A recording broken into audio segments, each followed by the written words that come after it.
Hey everybody, Canje back with, well, I'm back with another playthrough of Deep Madness. So it ought to be this way. So it ought to be a fun time. We're gonna get into some serious playthrough. Last time we played, we barely made it. Basically, it was just to get some oxygen going in the area before we died, before we got through chapter 2. I made some slight mistakes in terms of not recognizing the small little mini tokens when I was supposed to, but I have corrected that, and there was the major asterisk that came on there because I forgot to place one objective, but it was in the area where we were passing through anyway to get it, so that's why it was an asterisk to just say like we completed it. To play it fair, remember after we get through the scenario, I'm going to replay chapter 1 and do it fair. So it ought to be fun. We'll take it from there and then go. So if you hadn't joined me in the last one, what ended up happening was I what got me interested in this game. Well, one, the Kickstarter was pretty cool, and two, the theme seemed awesome. But no. It was this movie.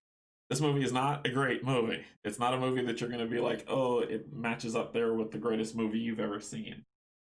However, after watching this movie, I was like, I want to play Deep Madness. So it worked out really well. I really enjoyed it, and we got into it. So let's go ahead and get to BGG, and then we'll get down to the table, and we'll hop right into Chapter 2. All right, so BGG. So Board Game Geek has this rated as an 8.0, and they said the best amount to play this with is 3 to 4 players, but you can play up to 6. 3 to 4 players allows for a little bit more actions that you get to take, but not fully. You know what I mean? Like with 6 players, you only get 3 actions. You can play this game solo, which is what I'm going to do, and you can definitely play it and be successful solo because your brain is just working out everything instead of you reaching across the table to other people. However, board gaming is social. So for those who have the ability and can play in a bigger group and like to play this game, you can play up to 6. Not has to be 6, but up to 6, and then it'll be fine. The game was created by Roger Ho and published by Dimension Games, and it's fun. I like this game. It's hard, which I also like that. I don't want an easy cakewalk. I want to be challenged. If I lose, I lose. If I don't, I don't. So that seems fine. Let's get down to the table. Hey Hans, how you doing? How's everything going? So this is the game. This is chapter 2. It is really challenging the bounds of my miniature table space, but we're gonna make it work. And I know you'll say, well, Kanji, you've got all this area over here that you can use. Oh, I'm gonna use all that area over there in a second. So remember where we left off? They were going through the I always want to say Event Horizon. I don't know why, but something like their deep sub was getting crushed. They crashed into the facility, and they woke up there. Oxygen was running out, so they had to collect these objectives to get to and one person had to reach the oxygen computer to power it up, which we were able to do.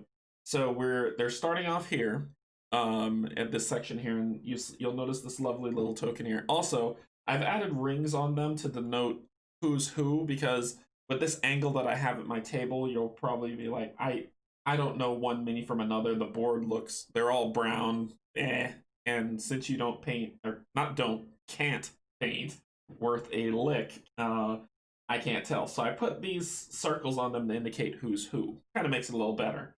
Also, the one thing that I've house ruled, which is not part of the rules of the game, but I've house ruled it, is that since we're playing a campaign, yeah, it fits. It fits.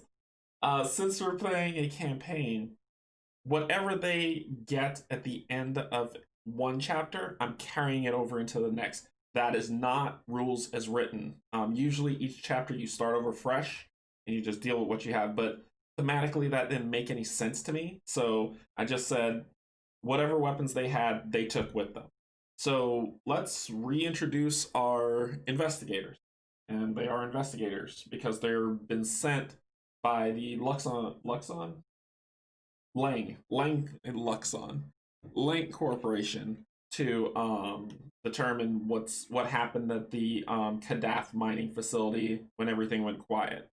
And we found in our further playthrough as we were going through the discovery deck that it was just basically there was a spear found where the Dr. Williams was experimenting on people. People were seeing things, and then people started revolting, and everything went into crazy chaos.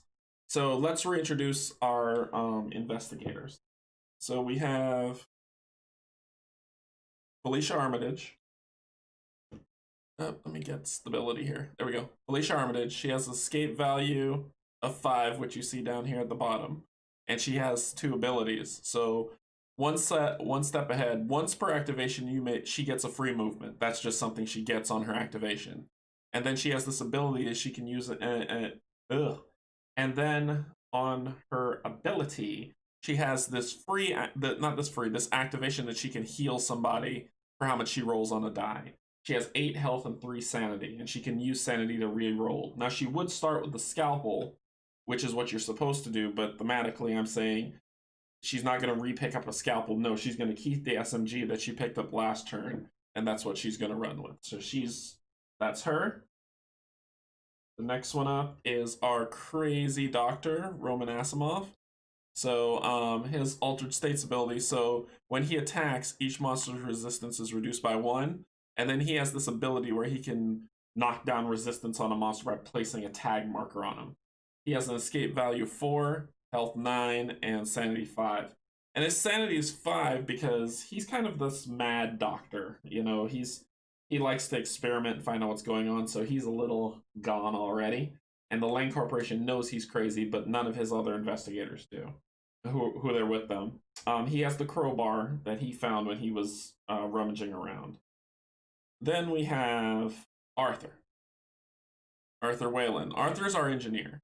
Arthur has this ability that says you may reveal 3 search cards instead of 1, and then keep 1 whenever we do a search. Instead of pulling 1 from the search deck, we'll pull 3, pick the one that we like, and use it.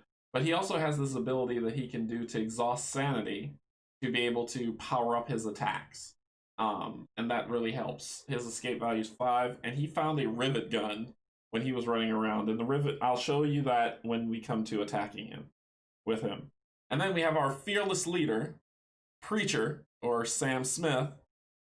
Basically, and his backstory says that they call him Preacher because he got deep into religion after he had a PTSD experience.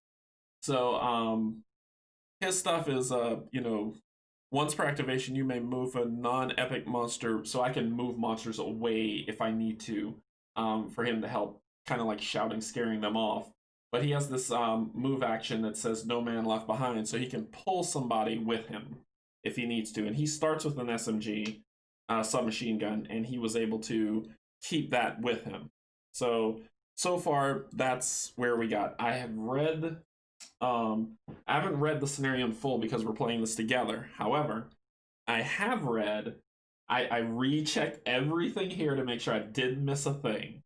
And here's I'll read the story because interesting stuff, because I had to know what these things meant and that and all that other stuff. So let's get into the story, and then we'll talk about exactly what we need to do. All right? So this is where we left off. Chapter 2, Last Shuttle to Hell. Yeah. The hatch opens with a guttural groan as you hold your breath. Your haphazard weapon trained on the shadowy space unveiling itself before you. There's nothing out there. At least, nothing you can see. I think I heard movement behind us, Dr. Armitage murmurs, glancing nervously back down the flickering corridor. Then let's not give them a chance to catch up, Samuel says, stepping through the hatch. Drake joins him, scanning the corners of Signs for Life. Seems clear, Drake says. The whole team advances into the room, and Arthur cycles the hatch behind them. There's no doubt this is the shuttle terminal. Solo light flickers down from the emergency fixtures overhead, casting inconsistent shadows that grow and recede between the rows of empty chairs crowding the room. The opposing wall is slightly rounded and lined with sealed hatches. Above the hatches, the words Dunwich Station are bolted to the metal. Randy advances towards one of the commuter hatches and shines her flashlight through the door's porthole. There's no shuttle here, guys, she says. Spotting a booth nearby, she strides over to it and climbs inside. 30 seconds later, the room growls to life. Additionally, lights flicker on, washing the bay in uh, palest but welcome splashes of illumination as screens snap and stutter with images of facility maps and company propaganda. Attention passengers, a voice chirps from speakers spaced around the room. All shuttles are currently experiencing technical difficulties. Expect departure times to be significantly delayed. We apologize for any inconvenience this may cause. Oh, that certainly sounds promising, Dr. Asimov says. So where exactly is our shuttle, Miss Carter?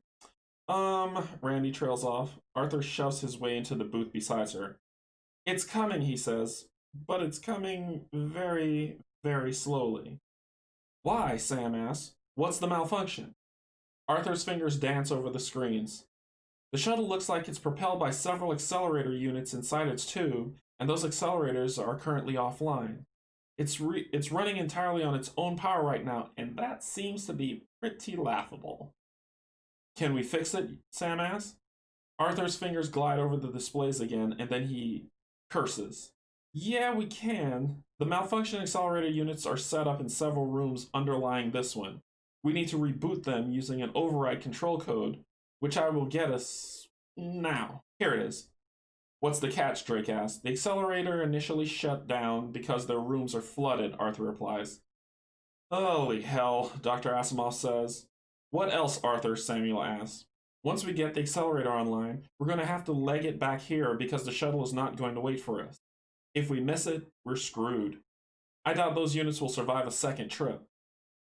We can't just wait for it, Armitage says.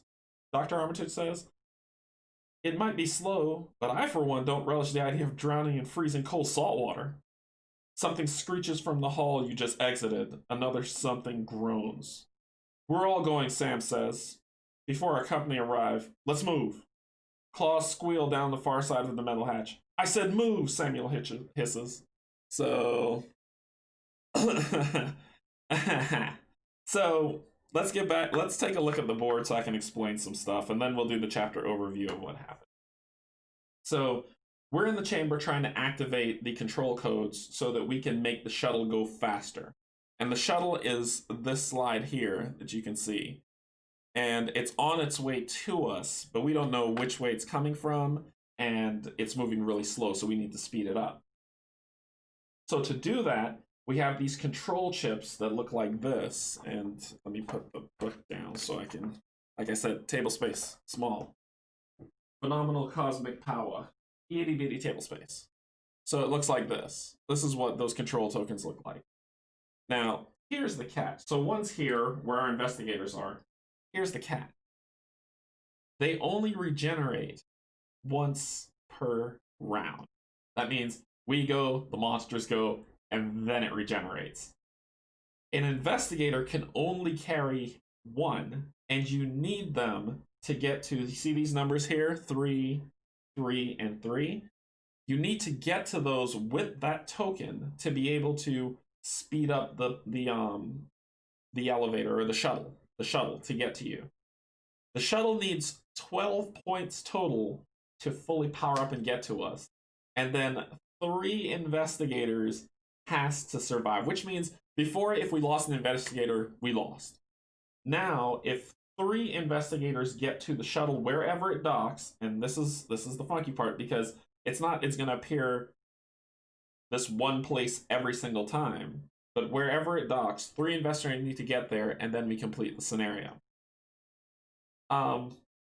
Where it docks, you see these numbers where it says 4, 3, and 1. Depending on the highest number color that we pick up of these 3 is where it'll dock. So if I grab this 3 and I say it immediately goes onto it, and then the shuttle starts making its way even faster towards us. So we got to get 12. Once we have 12, we will look at whichever one has the highest color count. So There's 3, 2, 1, 3, 2, 1, 3, 2, 1. So let's say I grab 3 and 2 from yellow, and then was it? Sorry, 3, 2, and 1 from yellow, and then 3 and 3 from red and green. Then it's going to dock at the yellow slot because that's how much more yellow tokens I have. Does that make sense? So it should be fine to do it. Me and my brother have been playing this scenario with 6 random investigators. 4 is easier, and an epic monster, and have lost the last 3 times. Good luck. Yeah, ready. I'm not doing epic, but I'm also not doing prepared. I'm doing a regular level game. I don't want any. So, and we'll get to that in a second. Basically, like, you can do if you do prepared, you get these syringe cards that each investigator gets, and they help. So it's kind of like, this game's really tough. Here's here's a little bit of help. I'm not doing that. And then the epic monsters is, there are bad monsters in here that are insane, and you can use them to play if you want to amp up the hardcore to like brutal level. I'm not doing that either. So they've come in with what they have. I've house ruled they're going to take their weapons that they got from chapter 1 with them, and that's the only thing. And then we're just playing it normal. This game is tough, but I love it because it's tough. So what was I saying? Oh yeah.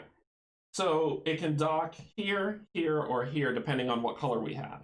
Also, you see these hand symbols that are here? My big old head's in the way. This hand symbol that's right here, or this hand symbol that's here, or this hand symbol that's here. These are 2 separate floors. So think about them like there's a floor that we're on, and then there's a floor underneath it. And basically, this is the floor underneath that's flooded. And you can tell it's flooded because it has these tokens on it. So what we do is, if I come to this hatch here with this yellow, it leads me here, down to that hatch. If I come to this green hatch here, it'll take me here. And if I come to this red hatch here, I come over here. So we have to think strategically about how we want to play this, because some of the rooms are have already been devoured, while we have some others that are not.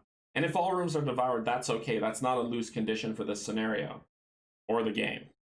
But if one investigator dies, I'm okay. I'm not going to be happy about it, but I'm okay. If 2 investigators die, I lose the scenario. One thing I found last turn, and to get this, it's just an investigate action. I don't have to roll for it. I just pick it up. When I get to one of these nodes, I don't have to roll for it. I just pick it up. So remember the drowning rules. So from what I've learned and read, when you enter a drowned space, it's like you're already holding your breath. So it immediately goes to 6, right? For what you see here.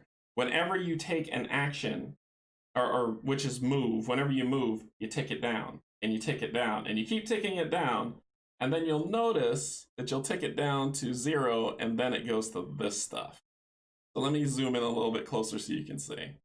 So you see these right here, where it says like -1, because you're drowning now, -2, -3. So you're gonna roll dice, and for every non-success, you take damage, because you're breathing in water and hurting yourself. If you still keep doing it, so here I don't have to, I just roll 1 dice to see if I take wounds. Here I roll 2 dice. So I keep rolling. Here I roll 3 dice to take damage. And then if I still am underwater and I get the symbol, I die. So there's dice roll to where you can say, okay, you can push your luck and say, well, I'm succeeding, so I'm not taking damage, but I'm drowning.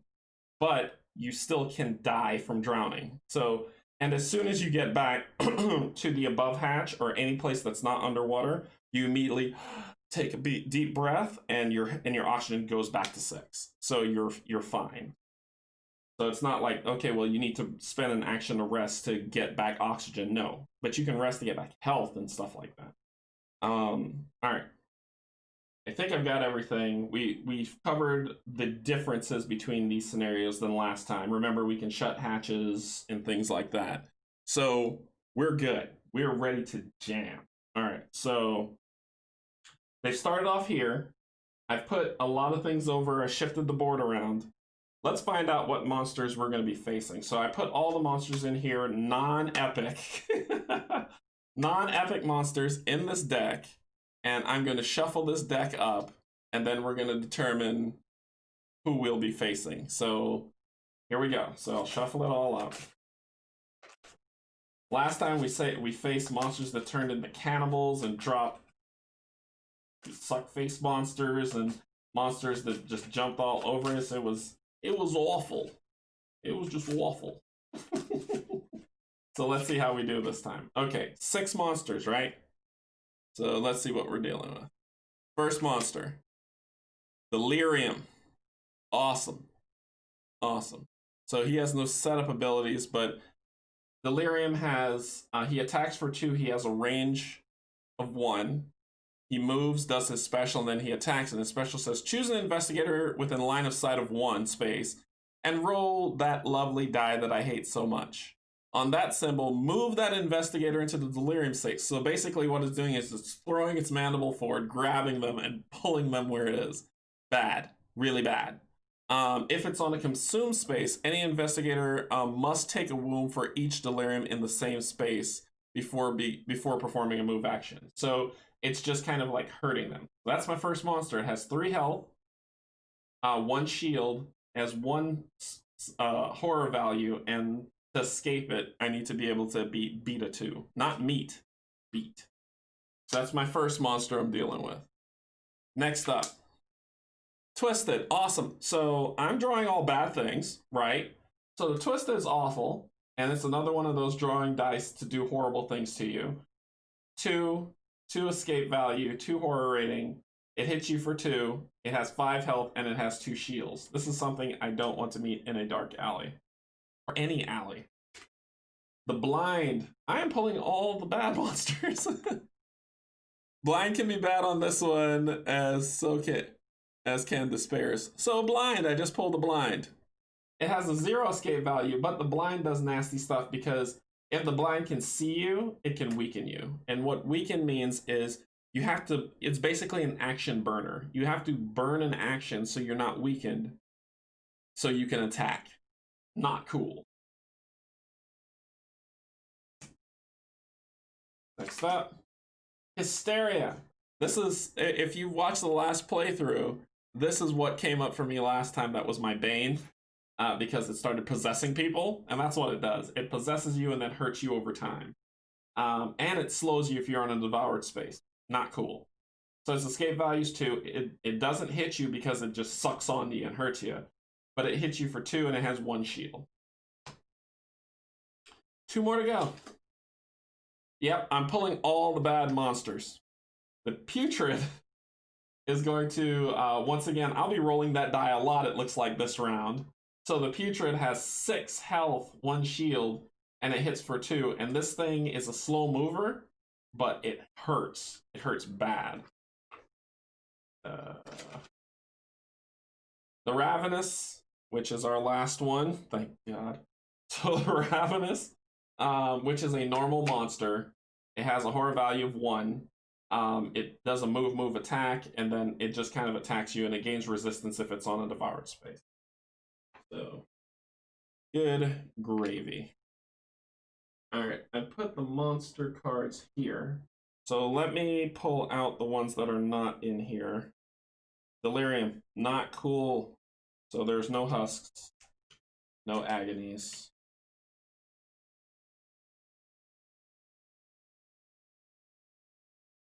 Like, wasn't much in here anyway. Okay, so those monsters are out of the draw pile. And then I'm gonna shuffle this up really good. Yeah, ready. I seem to do this to myself a lot. I enjoy pain. So let me move some stuff here. And these are the dice that I'm going to be rolling. And I'll put these dice over here when I roll so you can see what I'm doing, so there's no weird shenanigans going on. So I'm just shuffling up, shuffling for shenanigans. Ah, wow, that did nothing. There we go.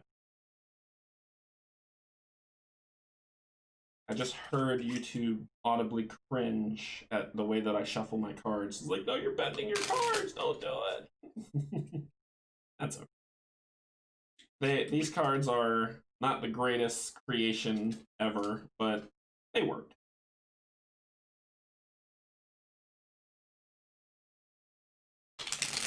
All right, so those are shuffled up. Then the one thing that I'm going to do is I'm going to shuffle up the undevoured rooms, which are these. So you can tell they're devoured because they were in red. And if you can see, when I'm going to flip one to devoured, I'll hold it up closer to the camera so you can see how really devoured they look, because there's blood stains everywhere, weird pustules and stuff all over the place. Someone did not have a good time.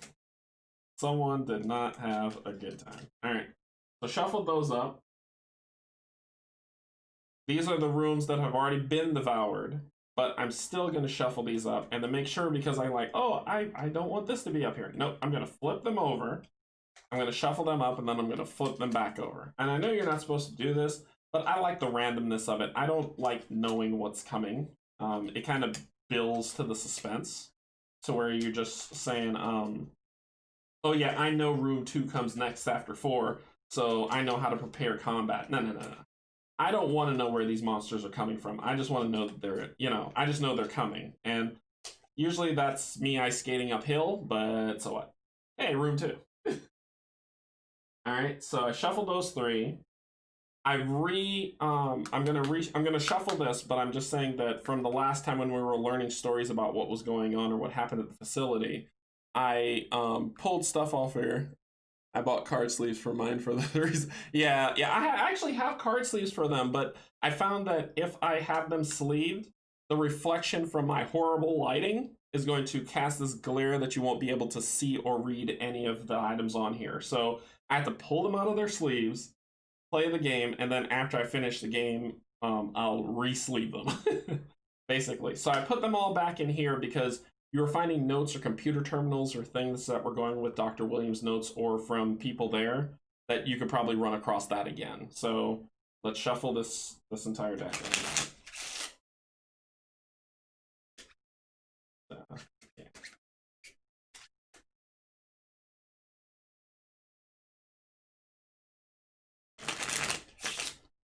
All right, so we get this. We may find out same things that the doctor did last time. And what I really love about this deck is that it tells you a story, right? There's the story of we crash landed and we need to find out what's going on. This tells you what happened. There's so many different stories in here, journals from miners that worked at the Kadath facility, the doctor who's been really, really weird, and some of the soldiers, some of the guards that worked at the facility. It's like, it's underwater. What do you need guards for? Kind of weird to me, but that's kind of what it helps with. So, all right. So this is shuffled up, and this is the madness deck. Bad. This is bad. If I have to pull from this, it's going to be bad. So I want to make sure that I shuffle this up properly and never, ever, ever have to draw from it. How do you draw from the madness, you ask? Hey, Canje, man. I know that madness deck is crazy, so how do I avoid it? Okay, here's what you do. First off, if you take sanity to sanities are rerolls, right? So Felicia here has 3 sanities, so she can burn as many as up to 3, as often as you'd like. So if she wants to do it in 1 turn, she can. But you can burn sanity to do rerolls. Or if you end in a room with one of these lovely little tokens, do I have any in these ones? Because there. Because I random drew from the bag there. So if I end the turn there, I exhaust the sanity. If I exhaust 3 sanity, reverb. After she's exhausted 3 sanity, she can't just kind of do rerolls anymore. They're sitting on her card. If she takes a rest, she can help remove some, or a card to where she can remove some. But after I face a monster, you see this horror value at the top? That's how much sanity you flip into madness. And if I hit 3 madness, I remove those 3 madness, and I take a madness card and resolve what it says to do. And that is bad. always. This is the items deck. So I'm going to shuffle this up.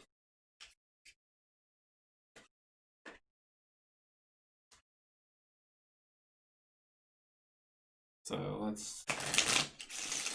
want to make sure the items are nice and randomized. Nice and randomized. So this is items. So whenever I search, that's my go-to. All right. So let's get our investigators set up. So we got our investigators. They're all here. So you'll see there's Roman Asimov, Sam Smith, Nobody, Arthur Wayland, Felicia Armitage, and Nobody. So the Nobody's there because I'm playing 4-player, but it takes up to 6, so you deal with it. I believe they said if you play 2-player, you play two people play 3 investigators each. If you play 3-player, 3 people play 2 investigators each. And if you play 4-player, math bad, then I think you just do 4, and then you get what's happening here.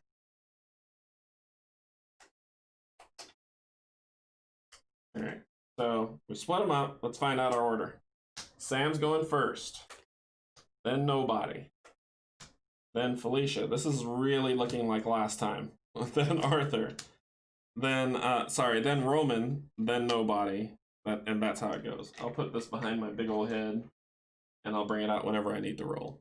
So this is the order that they're going. Sam's going to go first, and how it runs is it'll be Sam, Delirium, Nobody, Twisted, Felicia, Blind, Roman, Hysteria, Arthur, Putrid, Nobody, Ravenous. And what's going to happen is at the end of the round, Sam's going to go to the back and they're going to push forward. So it's going to just kind of queue them up in a circle. And it's only the investigators that do that. The monsters don't do that. They just stay as they are. All right. So we have our thing of the devour phase. Something's going a new area is going to get devoured. Then spawn phase, these lovely spawn tokens that came with the Kickstarter that I can't paint because I suck at painting, is gonna get monsters on them. Then, based on the rooms that they're supposed to go in, then it's my turn, and then we refresh and keep going, and then we cycle. Oh, these tokens that you see here, because I'm playing solo and it's only 4 players, I get extra activations. It just depends on who's going to get them. So what I do is I usually just shuffle them up in my hand. Like so. So they're all jumbled. Jumble it up. And then I reach in, I grab one. So Arthur, instead of having 3 actions, he'll have 4. Felicia will have 5. Roman will have 4, and Arthur will have 5. So that kind of helps make the game winnable. Because if not, with 4 players, you're not going to make it. So when you play with four players, this is what it looks like. Simple enough, right? All right. I've explained and talked and done crazy gabbing. So I've explained to you what's going on, what's happening, what we need to do. We need to get 12 energy to the shuttle so that it can get to us, and then 3 investigators has to get to that shuttle. Once that's it, we've hit the win scenario, we're good to go. Those green, purple, and blue areas actually make it harder for us to get to power up the shuttle. And I'll have the book over here to reference because I'm going to grab it. I'm not going to remember everything. This game has a lot, but it's fun. Let's do it. So we move here first, the devour phase. The first place that's going to get devoured is space number 5. That's going to get devoured. And space number 5 is this big hunk of thing right here. We're going to flip this over. And when you flip it, oh, so this is what it looks like. Right? Pretty cool. And then you flip it over to its devoured state. Yep. Like, so, there we go. When you flip it over to its devoured state, you see like it has weird pustules and blood and everything turns red. Somebody died in here, like really terribly. So it was like this. So when we flip it, it's like I think. Let me get the book. This is why I keep the book. Keep it handy. Yep, that's right. So it was like so. There was a hatch that was here, but now that hatch is flipped it to his devoured set. And the terminal is here. And then what we do is we grab a spawn token, because when it becomes devoured, cool stuff gets put on it, right? Cool stuff. And we're going to determine where this cool stuff goes. I'm going to put that here. So you're like, oh, well, you know, you put it there. That's not bad, right? Right. No. So this has 3 sections, 1, 2, and 3. This big old section gets the spawn token, because that's where they're going to be coming through the walls at us. But these 2 sections now get problems added to them. So we go to our bag, shake it up. Hey, Mr. Sam, how are you doing? Shake it up. We're going to grab 1, and it's going to be a madness. So if I end my turn there, I gain a madness. Awesome. And the other one, I will take 1 damage if I end my turn there. So you see already how this game works against you. So that's the devour phase. That just happened. Then we go to the spawn phase. So we know that this card, it got devoured and a monster is going to pop up on 5. So what we do is we grab the first top card off of here. Oh god, why? So let me zoom this in. So 2 blind are gonna, 1 blind's gonna come up, and you see these 2 numbers here? That doesn't mean put 2 blind on 5. Let me show you what that means. A blind, which looks like this thing of the mini, is going to, let me grab a base for it. That blind is gonna pop up here, and then we take the number 5 and put it at the bottom, and the other blind's gonna pop up on number 2. Guess what board we're on? Number 2. Yay! So we grab a blind, we place it right, so it basically, thematically speaking, it basically just says like, it drops down from the ceiling right in front of us while we're about to run. That's 1. I'm supposed to spawn 3 times. This was 1. So we're gonna put that over there.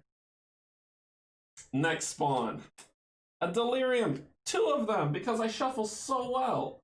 So 2 delirium are coming out, and the number 2 goes to the bottom. So number 7 is going to get a lovely delirium. What does a delirium look like? I am so glad you asked me, because I wanted to tell you.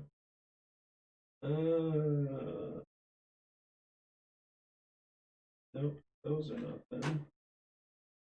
Wait, did I put the wrong blinds out? This is probably blurry, let me fix that. So blind looks like, nope, that's a blind, I got the blind right. I need to find a delirium. Oh Lord, is that it? No, that can't be it. It has like multiple, yeah, that's it. No, that's a twisted. That's a twisted. What does the deliriums look at? There's putrid. No, you're not them. You are an agony. There it is. This is a delirium. And let me zoom in on it. They make blinds and deliriums look. They do, Reedy. You are right. This is the reason why I had a hard time finding it, because they're right next to the blinds and they look just like the blinds. So this is a delirium. Horrid creature. Horrid creature. So I found the delirium, and the delirium is going in number 7.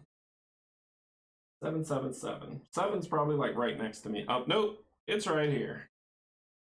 So 7 goes there, and then another delirium is going in 8. So another delirium's going on 8 and spawning here. That's 2. And this goes to the back, so number 4 is going to get another monster. Number 4 is going to get a putrid, just one, and that's the third one. Just one putrid. Just one is enough. So, lose condition for the game, just so you know, is that if you run out of monsters to put on the board, it's kind of like you've been overrun, so you lose. So a putrid's going to go, one putrid's going to go on number 4 here. And that is them. Number 4 goes to the bottom. So that is the spawn phase. Hey, I get to go now. I get to do stuff. All right, so first up is Sam. Sam has 4 actions. We need to get to these things. They're, what? I mean, red doesn't have anything in my way, and to get to the red, I need to come here, which will take me there. So red, but here's the kind of where you can play the odds, is because I know I know this one, 8, 7, 4, and 5 have already churned up. That means that the next one that's going to get, I can look and see it's 21, so it's going to get one here. So I know that they're not going to prop up again because you don't shuffle that deck, it just keeps cycling over and over and over again. So you can develop a strategy on how you want to play it. Now, the one thing I learned from the last game is this is not Zombicide. This is not a game where you stay in a place and you mow stuff down. You move, move, move. So this thing's in my way. Sam's got an SMG, but before Sam does his SMG to kill this creature, he is going to get this token, this activation token. You don't want to let rounds pass where you're not picking these up. So he can only carry 1, but he's got his. And now he wants to take this creature out. So let's go ahead and here. I went a little overboard on the Kickstarter by getting all the dice. So the red dice for me is when I have to roll defense against the monster attacking me, and the white dice is me attacking. So Sam gets 5 dice, or 5 dice. I can exhaust 1 sanity to roll 2 additional dice, but I'm not going to do it because his horror rating is 1, so it will turn 1 sanity into a madness. But let's see what happens. I probably could. So I'm going to roll. So this is his first action. He has 4. First action, take token. Second action, attack the monster. So on 5s and 6s are successes. He rolled 2 successes. The delirium has 1 shield and it has 3 health. So he hit it for 1. So 1 damage goes, and these monsters have like this weird little niche at the back that you can put. You just kind of pop that in there and say, okay, that thing took 1 down. So that's action number 2. He's got 2 more actions. I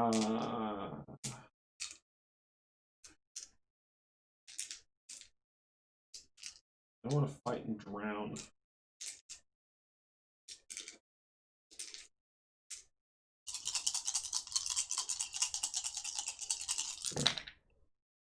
Sweet. So I rolled a 5, 5, 6, a 3, and a 2 for his attack. Remember, it blocks 1 automatically, but I hit it for 2. It already suffered 1 damage. I killed it. So it died. If it dies, it dies. All right, so when it dies, I then check its horror value. Did I exhaust any sanity to fight it? No, I didn't, so there's nothing to flip. And if there's nothing to flip, which means there's no madness happening, you pull from this deck. Remember, I shuffled this one as well. So I'm going to show what happens here, and then I'll read it to you, because I think you need to replace the first blind figure you put out, or not, cause deliriums aren't as bad. Did I? Oh, you're right. I did. I put the wrong. Wait. Yeah, there's too many deliriums. You're right. I'll fix it in a second. You're absolutely right, Reddy. Thank you so much. So, all right, let me read it to you. So what Reddy's saying is, when the first blind came out, I put a delirium out instead of a blind because these things are so stinking confusing. So there we go. That was supposed to be a blind. Good job. Good catch. Good catch. Thank you all. There's supposed to be 2 blinds. I killed 2 blinds, 2 deliriums, and 1 putrid. Yep. All right, so this says 14. And so I, Kazeth, saw the glorious truth of consciousness. They revealed that the world of material things was only a thin shell, cradling within it the truth of mind. 15. Further, they showed me it was possible to crack the shell of material being and release the conscious majesty flowing beneath its surface. 16. I glimpsed a new age dawning, an age not of mere existence, but of transcendence, where man became spirit and spirit became man. The revelation of Kazith, Book of the Golden Dawn. Keep this card. Discard this card at any time to reroll 1 additional die. So there is a religion that's been around called called Golden Dawn, and there's a religious book of it, and we're finding chapters of it. So he gets that, and your investigator can hold up to 4 items. So that is pick up the token, attack, attack. He's got 1 more action left. If he moves here, he's going to gain a weakened state. If he moves here, he's going to gain a madness. So he's going to search. And I'll pull from the top of the deck. He gets an axe. So we're going to axe him a few questions. Okay, so attack. After a target monster takes at least 1 wound, it is weakened. That is awesome. And I roll 2 dice. It hits for 2 damage, and I need a 4 or higher. So Sam's looking pretty buff this round. Last turn, he didn't do so hot. So that was his, those were all 4 of his actions. Now he has to, now it's the next monster's turn. It's the Delirium's turn. Let me move this out of the way. And on the Delirium, it says that it moves, it does its special, and then it attacks. So there are 2 Deliriums here. So it moves, it's going to start moving towards the investigators. It does its special. Its special says choose an investigator in a line of sight of 1 space and pull it closer. There's no one there. There's no one there. And then attack. It can't attack. So nothing happens. And that ends its turn. Fast as that. Fast as that. So then we move up here. Nobody's going to go. So then it goes down to the Twisted. There are no Twisteds on the board. So then it goes over to Felicia's turn. All right, Felicia. Bye, Felicia. So Felicia is going to. She's got an SMG that she found last round that she's going to take with her. So she's got 5 actions that she can do. What are we going to do with our 5 actions? Let's think strategy. So the way my brain was chewing through this was I wanted I wanted an investigator to get down here to start picking these things up. They have to jump in the water, swim, and go do it. However, doing this whole thing of take the activation token, move how much ever space you want, get to it, activate it, come back, get another activation token is a waste of time. And what really let me know that they didn't want you to do that is if in the rules itself in the investigation set of the setup, it said investigators in the same space with the code token acquire the code token, right? And then it says give your code token to another investigator, or take a code token from another investigator in your space, as you can use as an investigate action. Interesting that they put that, and it made me think this isn't one of those games where I'm just going to be one person running back and forth. This is a game where teamwork. I can use 1 action to take that code token from Samuel and say, Sam, hold this position, and then I'm going to go try to find the next thing. And that is my plan. So what I'm going to do for Felicia, her first thing is to take the code token from Sam, and then so that's 1 action, so she's got 4 left, and then she's going to move 4. Green seems horrible because there's something coming.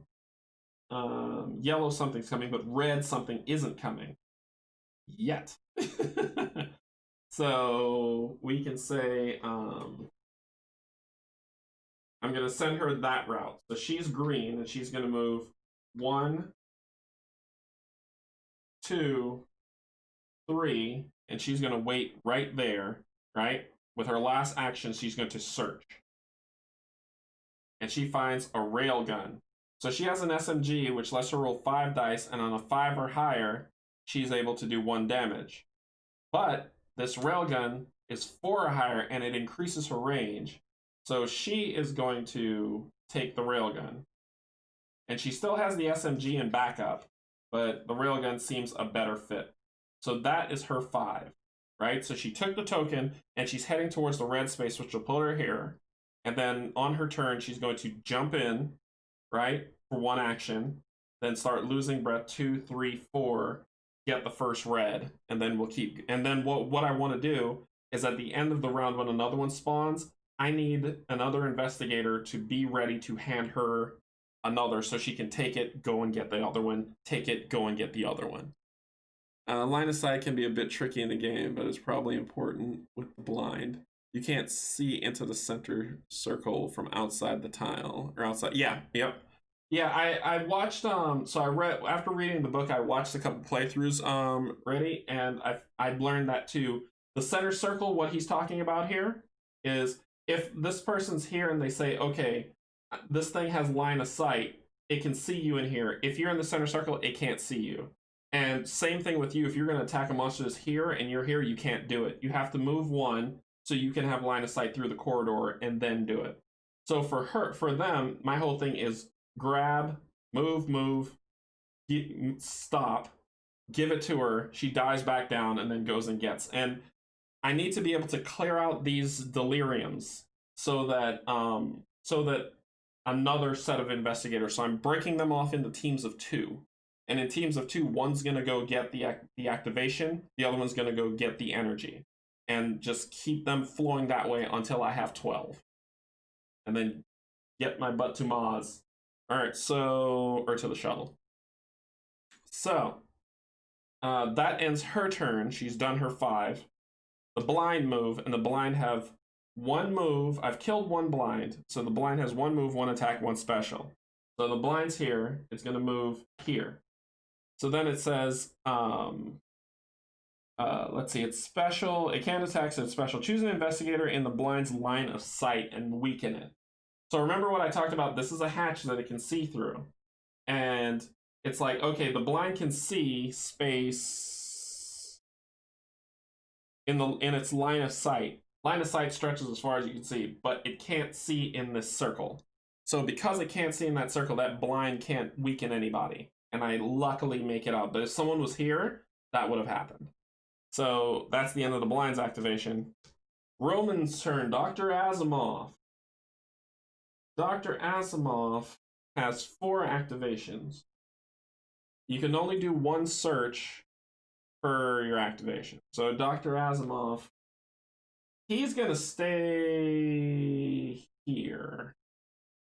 And he's going to stay here because when the next activation kicks up, when the next code token pops up, I want him to grab it so he can take it to Felicia so she can get the next thing. So he's gonna chill out. Actually, yeah, he's got a crowbar. He's gonna chill out. So first thing he's gonna do is he's gonna search. And he finds another crowbar. Awesome. Awesome. He doesn't want that. That's garbage. He's gonna search again. Nope, I can't do that. I can only search once. I just finished telling you that, and then I went ahead and did it. He's gonna put it in his inventory, but he'll trash it if he doesn't need it. This is just in case another investigator wants a melee weapon. Ooh, that's what he can do. So first action, he does a search, he gets it. He's then going to give it to Arthur, who has a railgun, but now Arthur's gonna have a crowbar, so he performs a trade action, that's 2. He's got 2 more actions left. I really wish he had a ranged weapon. The putrid may smash your weapons, so any item may be useful. Yeah, the putrid could do it. Oh boy. So he's gonna give it to Arthur, so that's 2. He's got 2 more left.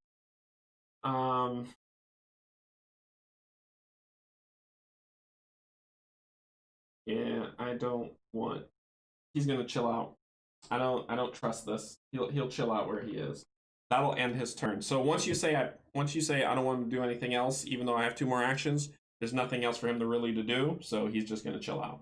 But his job is to get this, get it to Felicia, and Felicia's job is to take a deep breath, start doing some stuff. But I'm gonna want to start moving. I'll want to move him over to help her eventually, just not right now, because if this monster comes in, then line of sight happens, and I want them to start beating this thing to death. So that ends his turn. Hysteria. There's no hysterias around. So now it's Arthur's turn. Arthur is going to spend. So he's gonna. Let's do this. He's gonna spend 1 action to move here. So now he's in line of sight of the blind, and then he's going to attack. So Arthur has the railgun. That means 4 or higher works, and he rolls 5 dice. I can exhaust the sanity to make it 6 dice, but nah. So 1, 2. You hit it for 2. The blinds have 2 shield. Sweet. This is an amped up blind. So the blind blocks all of them. Not cool. Oh. Arthur should have searched because then you get it on 3, but that's okay. So that's 2. Blinds are hard. 2 again. No good. Alright, so now it's time to start doing some sanity. So that's 3. I've wasted 3 actions. Not fun. So I'm going to exhaust a sanity to make it 6 die.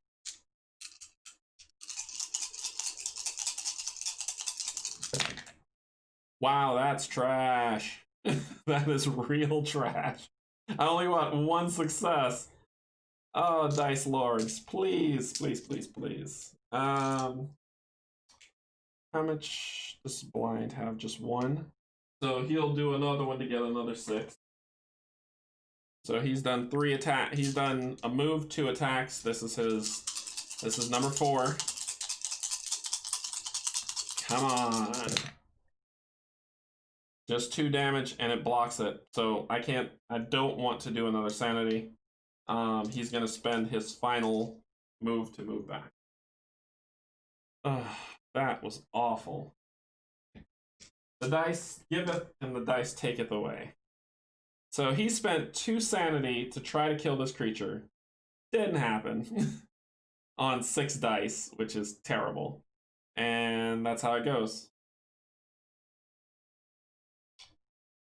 I shouldn't have been able to do it. It says limit once per attack. So, once per attack. Yeah, yep. So I was fine. So that is his 5. No good. The Dice Lords are awake again, Hans. They are awake. And they do not like me. Putrid. Putrid is going to move 1.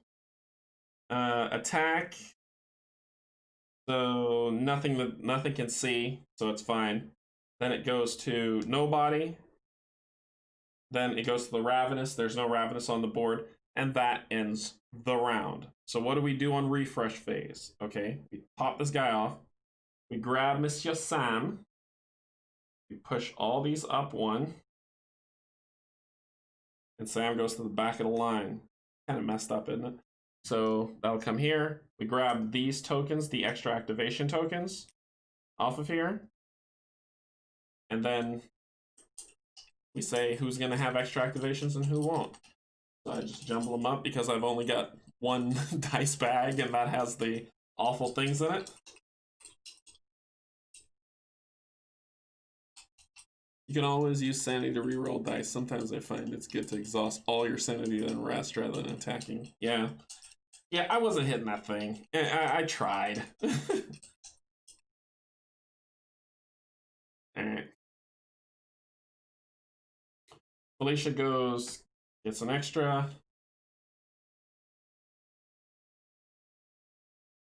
Doctor gets 2. Arthur gets 1. Sam gets 2. Refresh, right? And refresh is any other things that had to happen that need to happen at the refresh phase. So that's, we refresh, we're good. End of the round. Spin it back up. Remember what happens first? Devour. So this moves forward 1. So a room gets devoured. Room number 12. Where is room number 12? Please don't be someplace. Ah, here it is. The red room that Alicia is about to go into. Room number 12 gets devoured.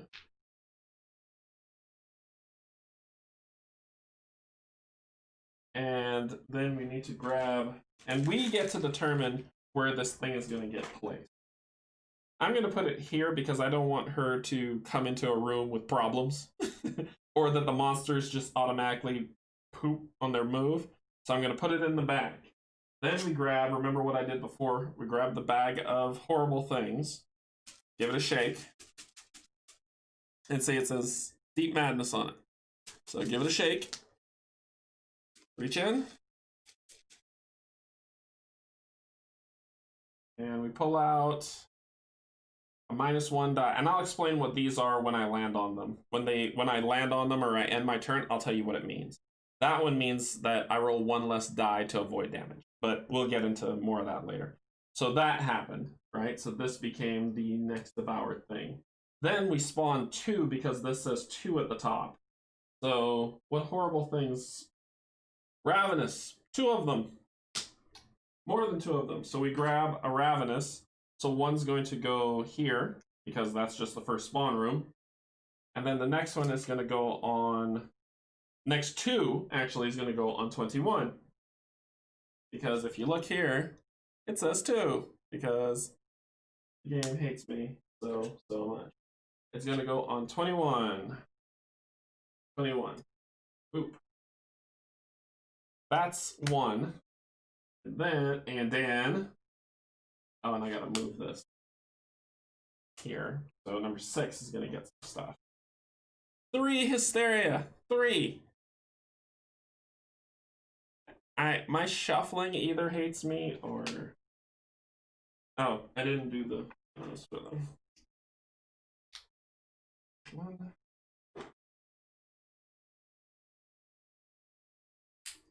2.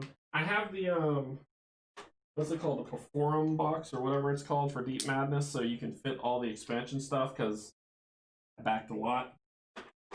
And it actually comes in handy. It's just sad that the minis all can't fit in there. They had to make another box for the minis to go in. So this one goes into 6. Right where she's headed. Awesome. Then the next one goes into 5.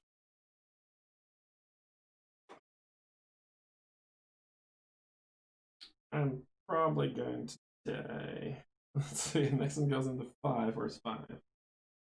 5 is here. Then the next one goes into 2. Yay! People are getting possessed already. This is why I kept them around here. Ooh. 2. So that was 2. Awesome. Good time. Good time. They're good times. They're horrible times. All right, so and remember these are down hatches. That's why that sub level is flooded. So that is the spawn phase. Now we're on the activation phase. So no one's going first. Delirium goes next. Delirium moves 1. It has a special, but it can't see her. Well, actually, it's green, so it'd be coming up over here, so it wouldn't see her anyway. So these are 2 levels, remember? 2 levels. So it can't see her or anybody, so it doesn't do anything. Then it goes to her turn. She has 4 turns. Oh. So she can go 1, 2, 3, 4, and that would end her turn. Oh my word. She has to do it. It can't be helped. It can't be helped, and I can't attack these silly creatures. Okay, so she could die underwater. The Ravenous basically moved twice, which means if she goes down, it's going to attack her. If she stays there, it's going to attack her. if I go in the water and I perform any action, I'm exhausting oxygen. That means that if I say, okay, jump in the water, shoot this monster with guns because guns work underwater. So shoot this monster with my gun. It's like I go in the water, 6. I attack the monster, 5. And that she has to hit it. And she has the railgun. That's what she picked up. So I need to kill one of these things, and I just have to deal with the consequences because I can't hem and haw. I can't slow down and be like, okay, well, I'll wait for this. Because things start happening around, more monsters start coming out, and problems start happening. So that's what's going to just have to happen. So she's going to splodoosh and go in. So her health thing is at 6. Her oxygen thing is at 6. And then she's going to attack. So that was 1 action. She has 3 left. Her next one is to attack this guy. And to do that, she's going to spend an oxygen. And I'm only doing it because I don't want that monster to activate in my space. So 5 dice, and a 4 or higher hits it. 2, 3 damage. They only have 2 health. Thank the maker. So he dies.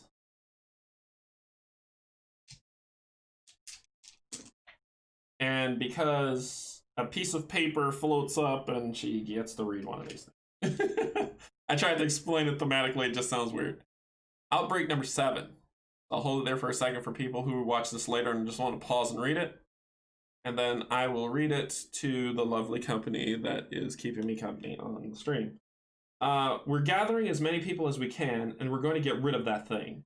So far, we've got about 30 people who are willing to stand up to the executives and also step into the room as the spear. Our first goal is to get it out of Kadath.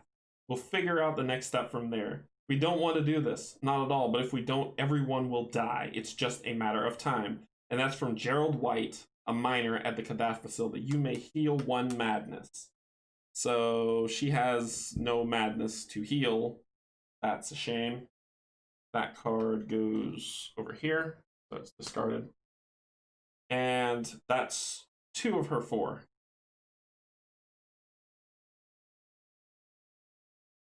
She has a free move action. Her ability, 1 step ahead, says she gets a free move action. So she can do 1, 2, 3 to get there. So that's what she's going to do, because the next turn I want her to do a thing. So let's see, where are we? So she will do 1, 2, and then look at this. This creature's escape value is 2. Hers is 5, so she's perfectly fine. 3, which is her free move action. And that she's holding her breath at 2. So she's holding her breath. She's got the activation token. However, she needs an action to do it, and that ends her turn. The Twisted. There are no Twisteds here. Wait, did I activate the Delirium? Yeah, I did. I moved them. Did I activate the Delirium? People keep me honest. I thought I did. I moved them 1. They spawned here. They moved 1. Yep, then they moved 1. I did. Then they moved 1. Did I miss one? I missed 1. Because it spawned here, I'd move 1. It's supposed to be here. So, yes, that is correct.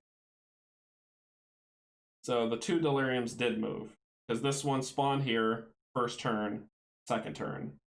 This one I didn't move, so I moved it. Alright. So, Twisteds. There are no Twisteds on the board. So, Doctor's turn. The Doctor's got a crowbar. And the Doctor is going to use a crowbar. But the Doctor is going to use his ability. And his ability says, during your activation, you may exhaust 1 sanity to... Nope. On his attack. That's what it is, not his ability.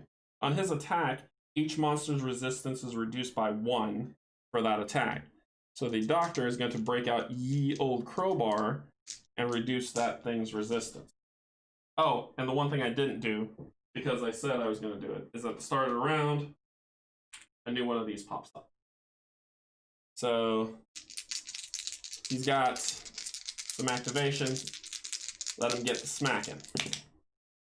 So he hits for 1. The creature has 1 defense, which was knocked down, so it takes 1 damage.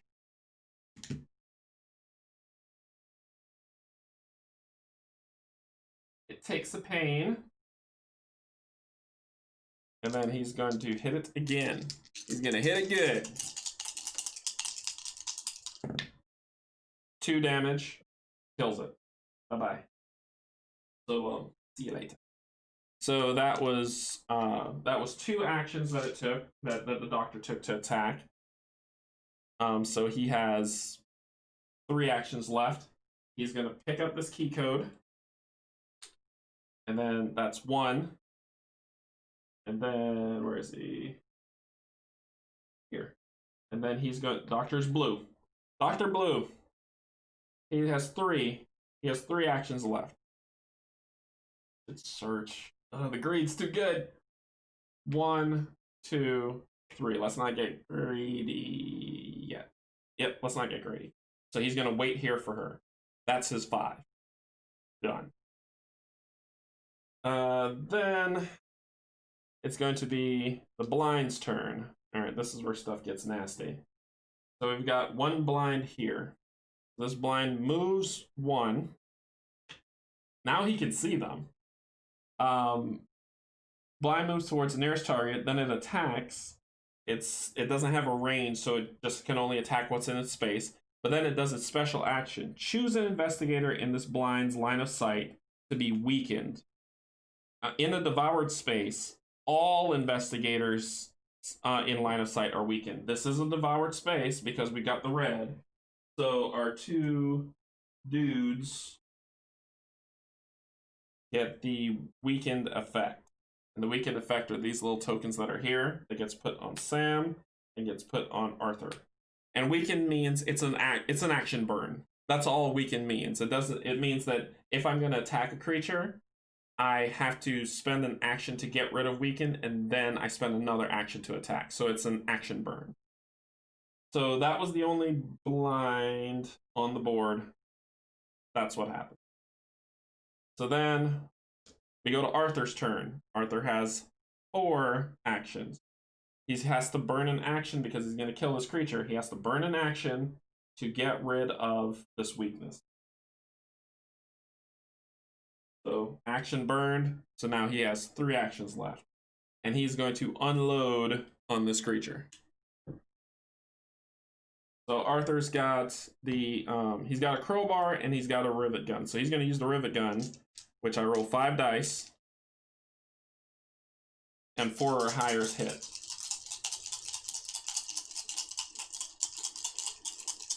Blinds have 2 shield.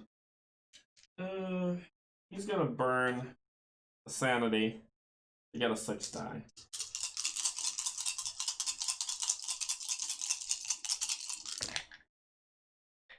So 1, 2. Let's see if the monster takes at least 1 wound, it is slowed.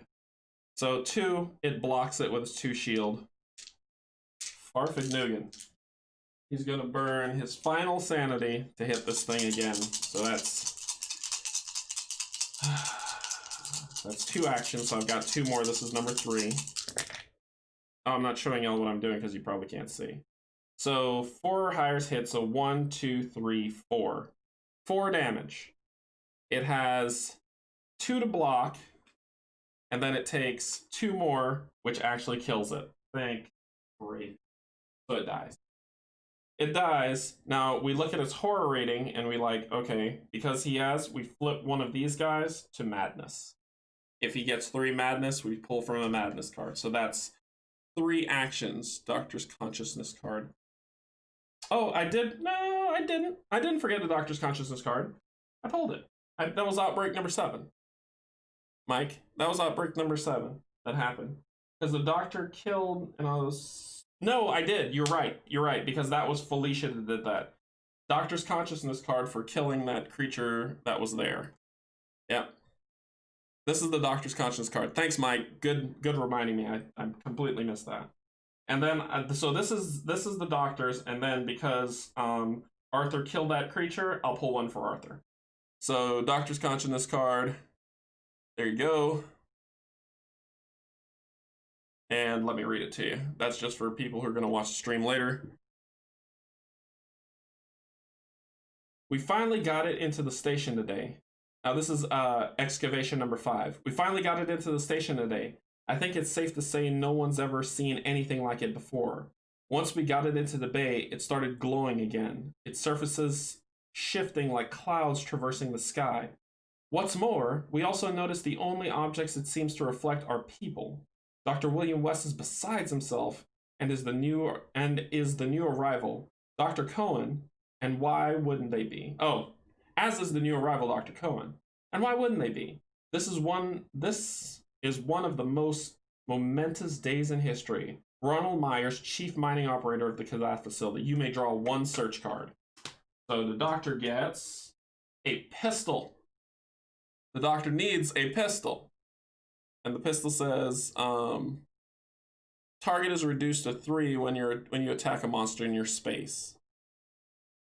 So that's weird. Oh, yeah, because it's close range, so it's either 3. Right now it's, so what it's saying here is if the monster's in my space, instead of getting a 4 or higher, it becomes a 3 or higher because it's closer range.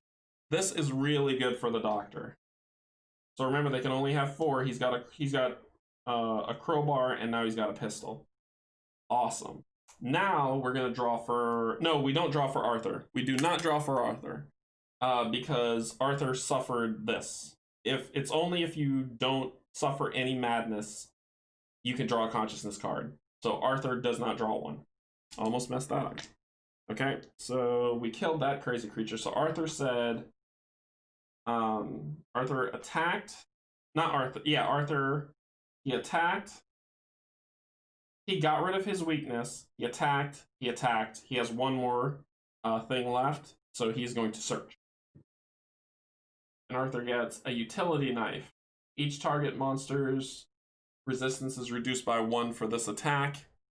So I only roll 2 dice, and a 4 or higher I get, and their resistance is reduced. Arthur's going to hang on to that.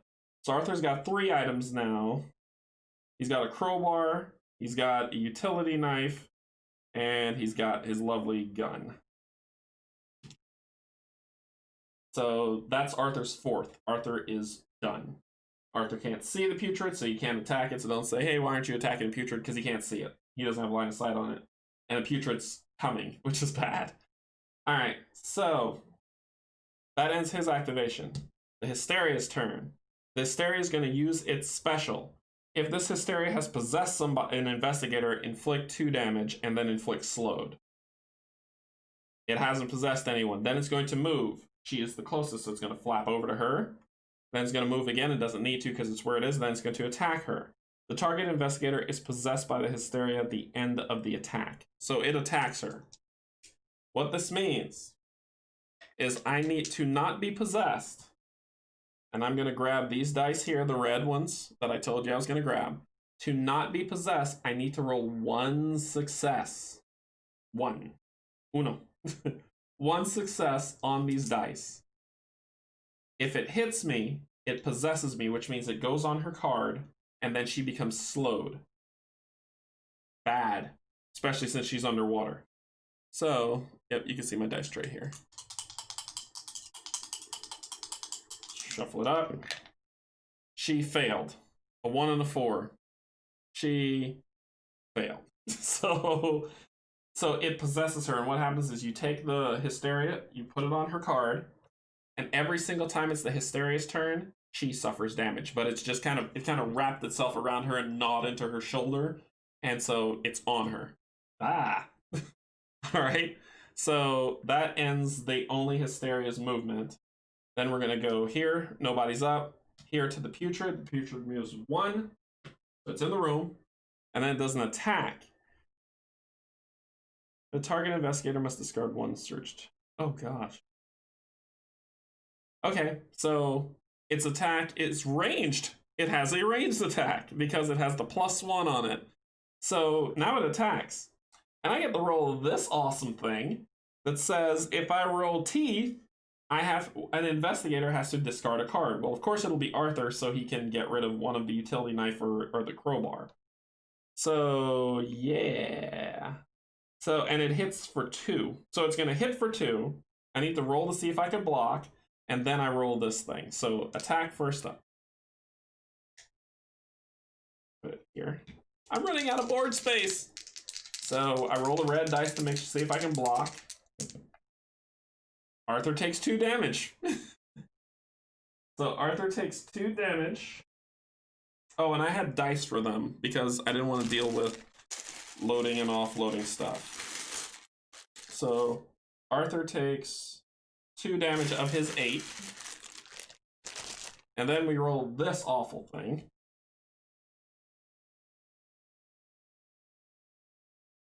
Put it here. It didn't matter anyway, it flew out. So it's the eye. His thing was the teeth, so it didn't work. Haha. After Putrid takes wounds, each investigator in the same space take 1 damage. So the teeth, so I don't have to discard a card. Thank the maker.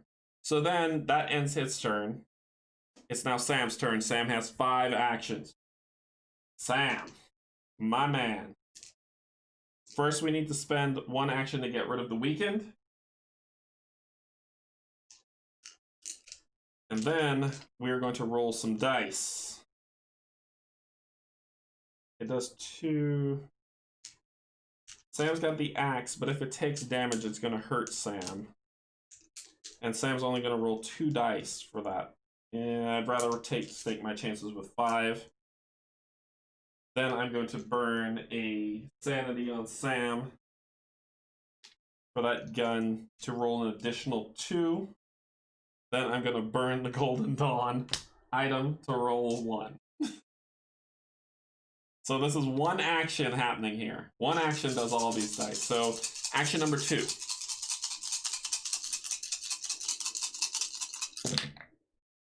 A 5 or higher does it.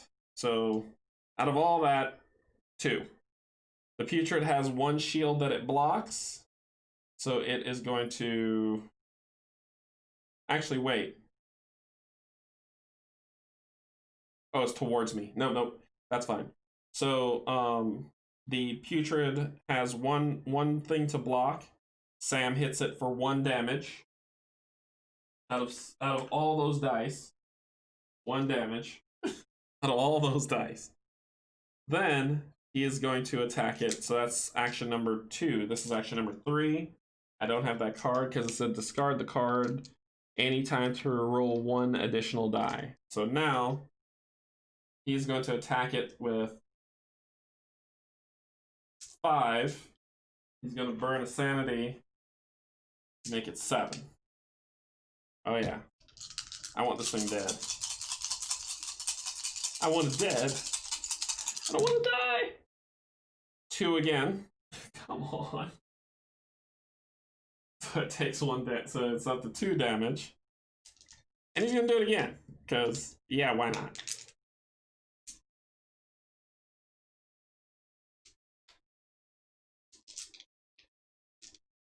Oh boy.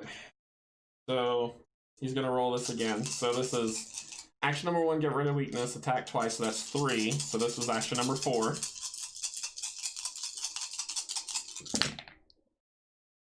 Three damage. So it blocks 1, so it takes 2 more damage. So it suffered 4 of the 6 that it needs to take.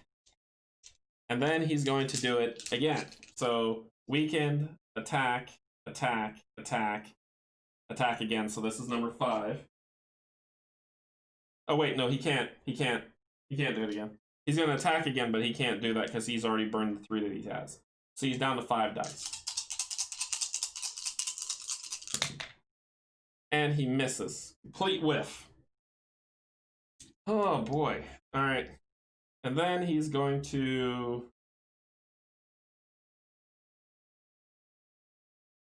final action. Attack it again.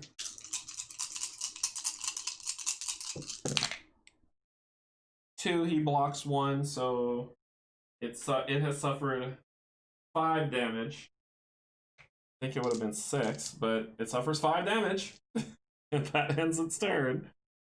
All right, so that's all his 5. Not the greatest, but at least it weakened it down enough. So refresh phase. Take this out. Felicia's gonna go first, then the doctor, then Arthur, nobody, Sam, and then this. I really need Felicia to get a bunch of actions. So we shake this up. Shake it up. Ooh, ooh. Do I have a bag that I can use? Because I don't feel like it gets shaken up enough.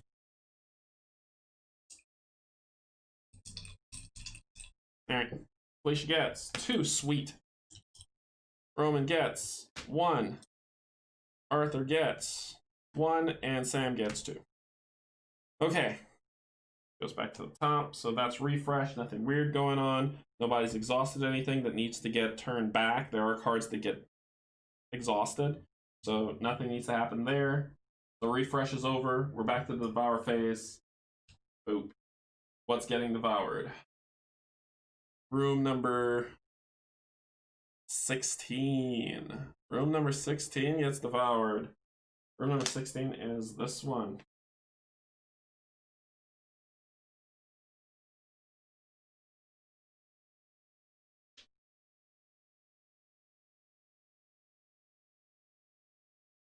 So that gets devoured. That gets a lovely, lovely token in it because reasons.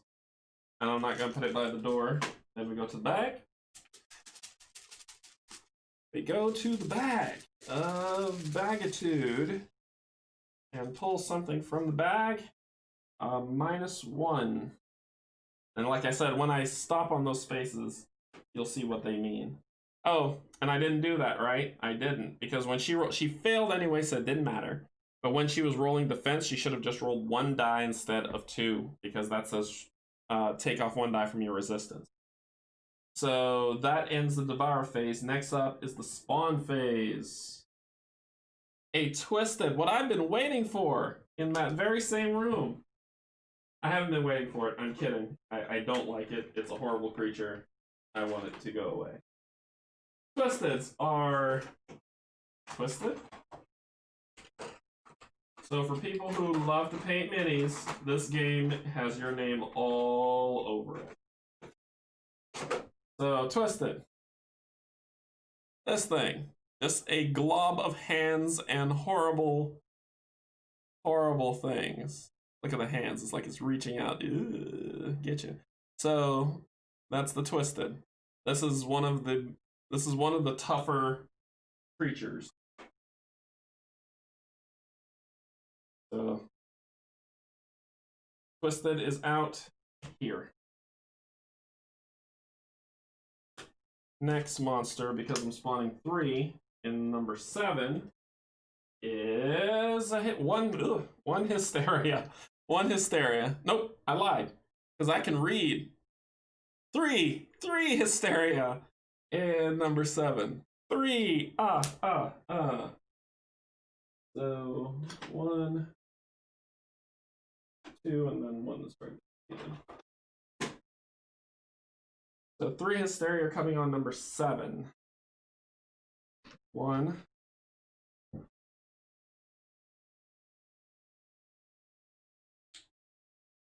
2. 3. Because, you know, it wasn't hard enough. It wasn't hard enough. And then 2 delirium are coming on. Please don't be number 2. Number 8. Oh, it's even worse. 2 delirium are coming on number 8. 2 of them. Yep.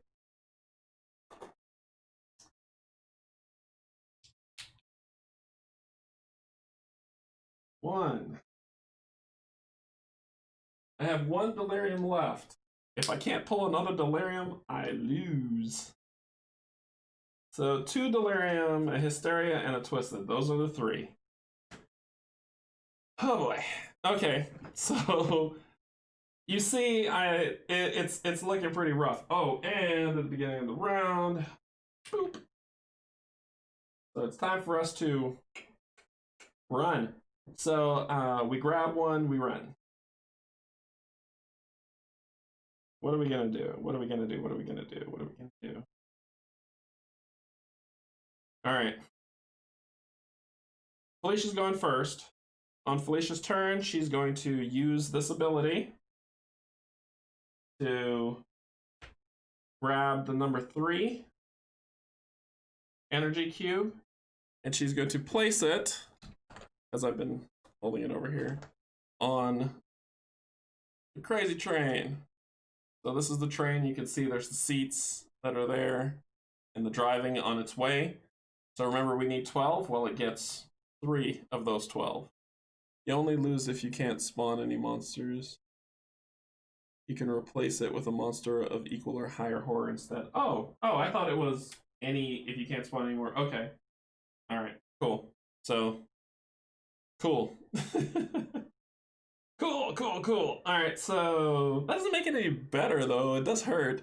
If you run out of monsters, you can use another monster's equal horror value. Yep, cool. Thanks, Reddy. Thanks, Mike. That does help a lot. That takes a little bit of the pressure off, like this much. But she got that much. But to perform that action, she lost an oxygen. Then she's going to GTF. Oh. So she's got 5 actions. That was 1, so she has 4 left. 1, 2, roll a die to see if she suffers any damage because she's drowning now. Yep, she suffers 1 damage.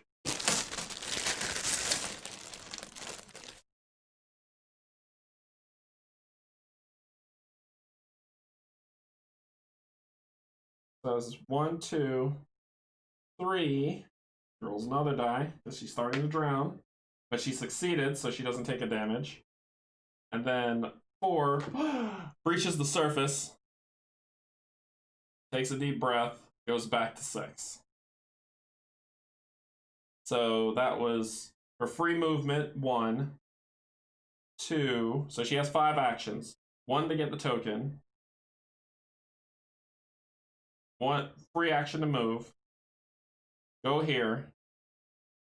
Go here. Go here. Grab the token from him. And that is her stuff. There she is. That's the end of her activation. So, good.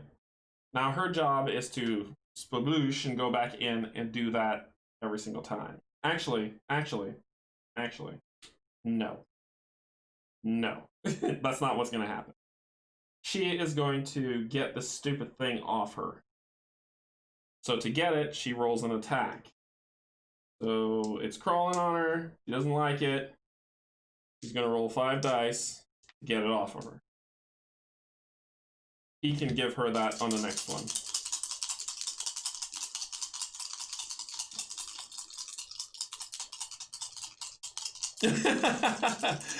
Yeah, that's true. It's like, oh, I prevented myself from losing.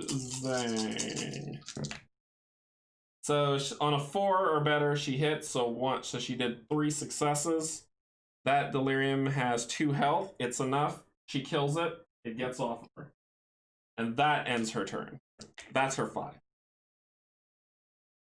All right. So, and she catches her breath. So then, now it is the delirium's turn. 1.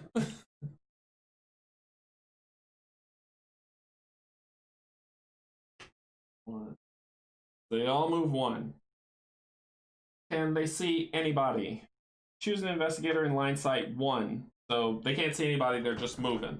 They are a problem, and they are a problem they need to die. Those are the only deliriums that were there. It is Doctor's turn. So the Doctor's going to start making his way back. Anyway, making his way up here. He's like, this is this thing. So he's going to pull out the pistol and start a shooting. So the pistol rolls 2 dice. I can go into space to reduce the odds. Kill it. But he'll take a damage. Might be worth it. Anyway, he's attacking to reduce its resistance anyway. So the putrid's resistance is 1, so it would be 0. He has to hit it for 1, so he moved. Well, first action. There you go, girly. Second action, move. Third action, attack. He hits on a 4 or higher, so 2 damage. With his attack, he bypasses resistance. He kills the putrid. It dies. And then he gets a card.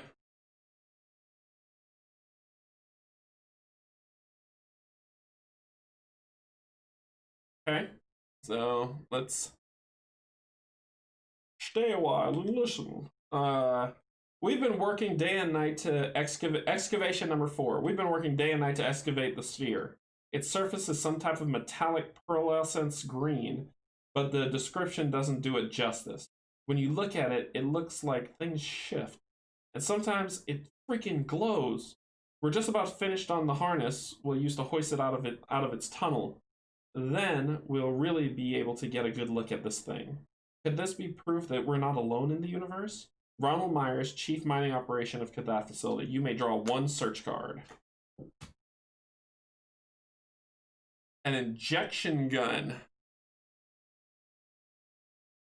So, exhausts X number of sanity to heal X number of wounds for an investigator in your space. X is no more than 3.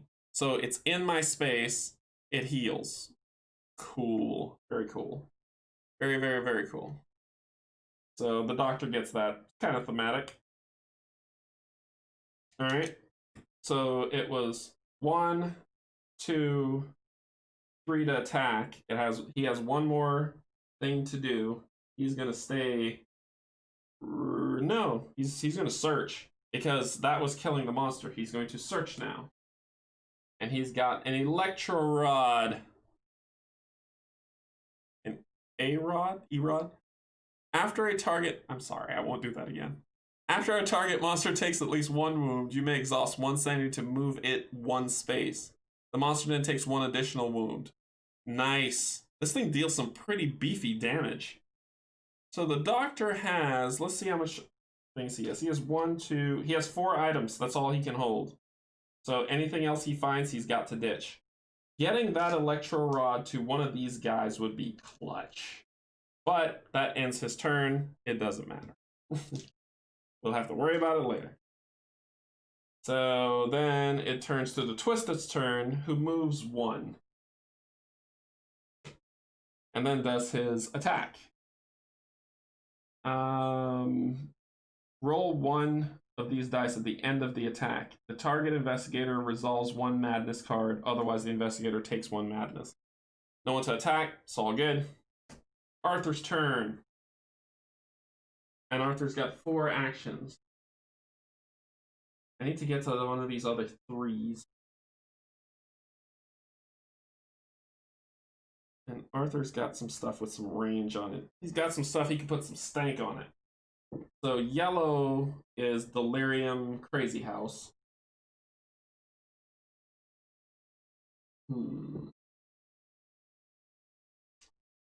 Arthur can move 1. Arthur can move 1.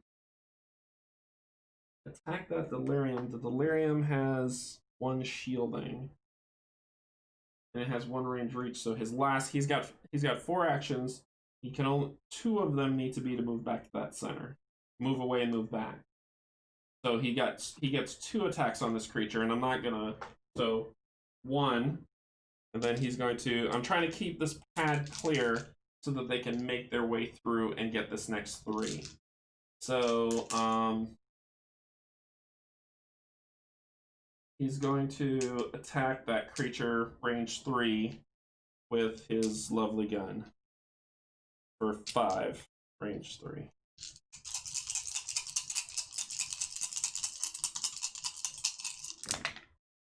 And I rolled, and you didn't see me roll. I rolled 1, it has a block of 1, so it blocked it.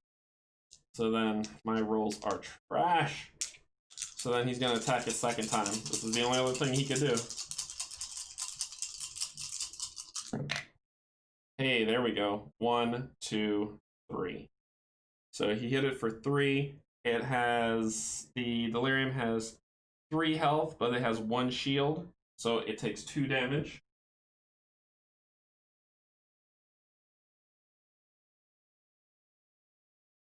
Oh, I've actually got a 2 damage token. Because it's gonna be moving soon at some point. And then he's gonna move back here and end his turn there. And that's his movement. The blind's turn. Where are the blinds? I killed them all. Yes. Yep.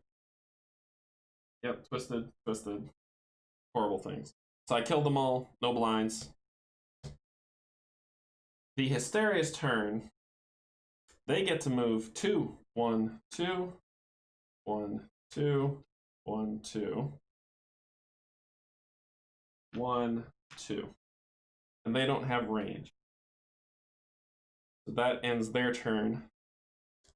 Sam's turn. All right, Sam.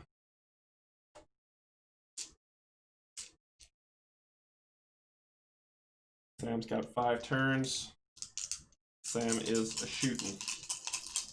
a rootin' shooting guy. So Sam's gonna attack that Hysteria. Did I miss a blue card? Consciousness card? Who killed what? What did who where? Who killed what? Wait, did somebody kill someone? I'm asking like, what's going on? What's happening? What did I miss? Let's roll it back in my head. It was Arthur's turn. Arthur went here. He shot this guy and only hit it for 2, and then moved back. So there was no consciousness card to do because he didn't kill it, so he doesn't suffer the thing to flip over one of his crazies.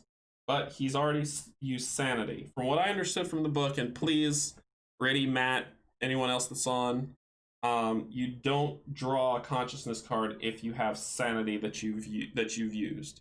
So I shouldn't be pulling a blue card. Is that correct? That's what I read, but I could have misinterpreted it. Let's go to the consciousness card section just to make sure I'm not talking foolishness. If an investigator doesn't have enough sanity tokens to flip after he or she kills a monster during his or her action token, flip as many as possible and then resolve 1 consciousness card as a reward for each point of horror that didn't have a corresponding sanity token to flip at the end. Oh, I've been doing that wrong. I'm supposed to be doing more than 1. Yeah, it replaces the card draw. It punishes you for using sanity to help you kill stuff. Yeah, so instead, I was supposed to be pulling how many I blocked for, but I didn't kill the creature. So there was a mistake I made, but that mistake wasn't because of what it's here, but you made me recheck the consciousness card rule.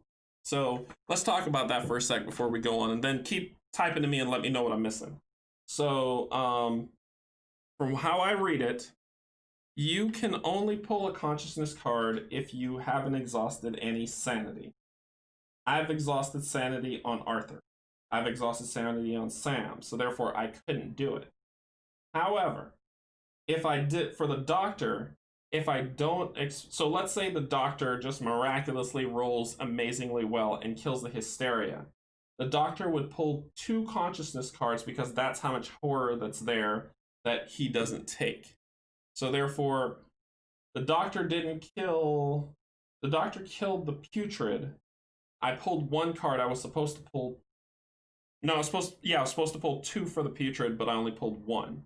So I'll pull 1 for the doctor. However, because Arthur didn't kill this creature, he doesn't pull a consciousness card. So Arthur should have had another card, which I'll pull now for him, which is William's Revelation. So this is Dr. Williams. This is the crazy guy who's killing people in the facility because in the name of science. Observation. It is not necessary to keep the consciousness enslaved in its physical cage. It is possible to separate the 2 while still leaving the consciousness free to manipulate the material realm. This could be described almost like haunting, if you like. but with a much more powerful influence on physical matter. Perhaps it's more appropriate to relate this state to godhood rather than mere haunting. I've established how to separate the consciousness from most physical processes. Further study will be required to completely sever the connection. Dr. William West. So basically, what it's saying is he's found the way to kill people, and he wants to keep doing it. You may choose and discard a devoured effect from the board. So you can use an investigator and exhaust sanity to put a monster on 1 HP. Then use another investigator to deal 1 damage without the exhausting sanity and draw 2 cards. You may use an investigator and exhaust sanity to put a monster on 1 HP.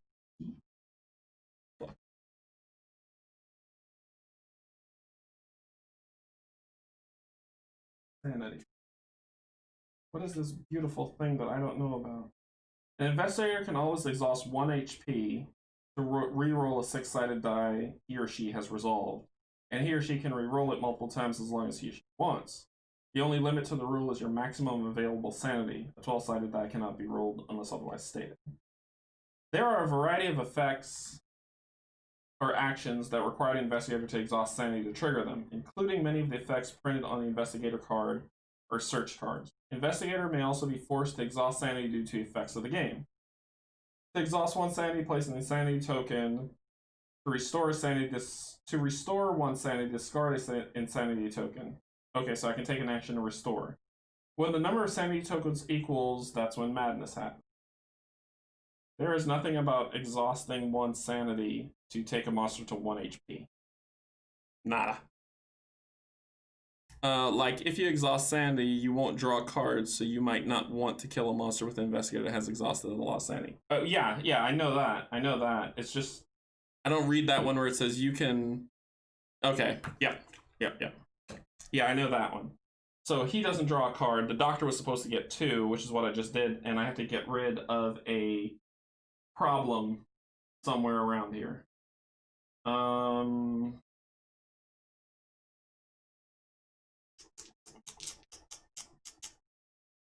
What will be a problem?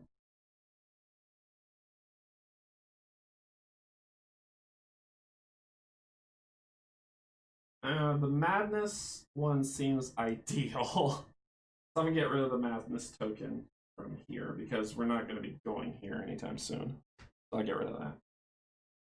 Okay. So my mistake on consciousness cards, this tells me what to do, and that doesn't. So got it. So that ended. So Sam's turn, because he hasn't gone yet as I was reading through what was happening. So Sam's turn, he's going to attack this creature. He has 5 actions. And you just need to hit 3 successes, my man. That's it. 3 successes. Oh, if you're wanting to see what symbol's in here, because I have it upside down, it's a phoenix. There you go. And I got that at a Dragon convention, from what are they called? The Academy. It's over here. They are Elderwood. I got it from Elderwood Academy. All right, you don't care about that. You want to see me roll and fail? Let's do it. 1, 2. It blocks 1, so it takes 1 damage. That's the first action. The second action, he'll hit it again. 2, so he kills it. It dies. He will flip 1 of these to madness. So that's 2 actions that he took. He is going to... So let's read about the rest action, because that would be ducky.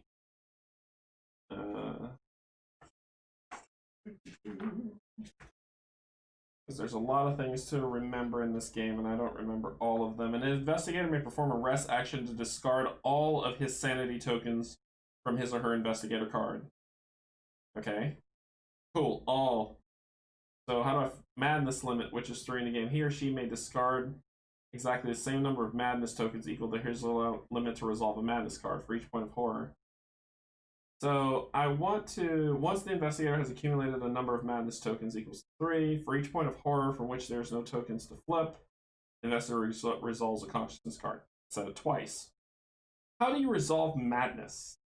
The investigator flips one of his tokens over. How do I not be crazy anymore? So it says sanity tokens. So if he takes a rest, he'll get his sanity back. And how does he get rid of this one madness that I don't want him to have? I don't think you can. I think it's permanent. Yeah, it looks like it's on there. It's stuck on you. But that's okay. That's okay. Yep, madness is madness. Just madness. So that's 3. So I cleared that up with 3. He's going to pick this up for 4, because we don't leave those things laying there. And then 5, he's going to search, because he needs a better weapon than... Oh, hey, look at that. Inner healing. During your activation, you may discard this card to heal 3 rooms from yourself, or you may discard this card at any time to immediately restore 3 sanity. Good job, Sam. That is awesome. Okay, so that ends, that's 5. You picked it up, so that's 5. Then we go... Alicia's gonna have a hard old time. The doctor might have to come and help her a little bit.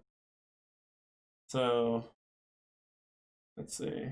Then putrids go. There are no putrids because the doc killed. Then this. Then the ravenous go. Move, move, move, move. There's no range on their attack. Yep. Those are the only ravenous in here because I killed the other one. End of turn. So what we do, grab this. Felicia's going to the back of the bus. Up, up, up. Back of the bus, up. Grab these. All right, so the doc is gonna have to deal with those flyers.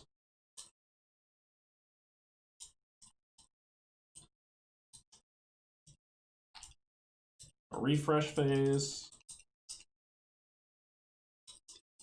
All right, we've got boom. Doctor's going twice. Shake it up. Twice. Then we know it's 1 and 1. But Felicia has an extra movement, so that works out. She still has 5 movement. She just has 4 action. So it's like she has 5. It's all good. All right, so this goes back at the top of the round. The doctor's going to go first. The doctor's probably going to have to solve this problem. But let's get into the awful thing that happens. So we move here, right? So we get there. Nothing is devoured because something else horrible happens. So when it lands on that lovely green symbol, right? Here's what happens. If the total energy level in the shuttle is less than 3, place a -1 value token on it. So it is 3. Whew, that does not happen. A room is not devoured at that turn, so no devouring happens. 2, we're going to draw 2 monster cards. But I barely was able to take care of that. Wow, that was something. We've got to move. So I draw 2 monster cards. The first, oh, come on. I'm going to need a break. That's what I'm going to need. A break. A break. A break. A break. So grab my delirium. On 8. Wait, it can't be on 8. Because 2 spawned on 8 last time. Yeah. It wasn't supposed to be on 8. I didn't pull this to the back. Or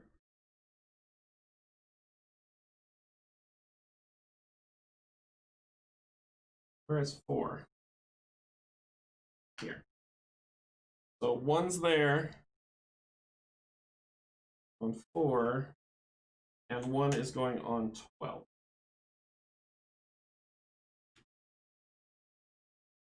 I'm out of delirium. So, what level 1 monster? So, any monster of that value. I'm putting one of these guys because they're level 1, Ravenous. Of equal value, you said, right? Of equal horror value. Horror value 1 1. Ravenous. So he's going on level 12.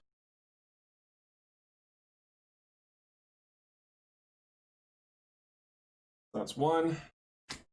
Next pull. A putrid. 1 putrid is going on level 21. 1 putrid on 21. Here.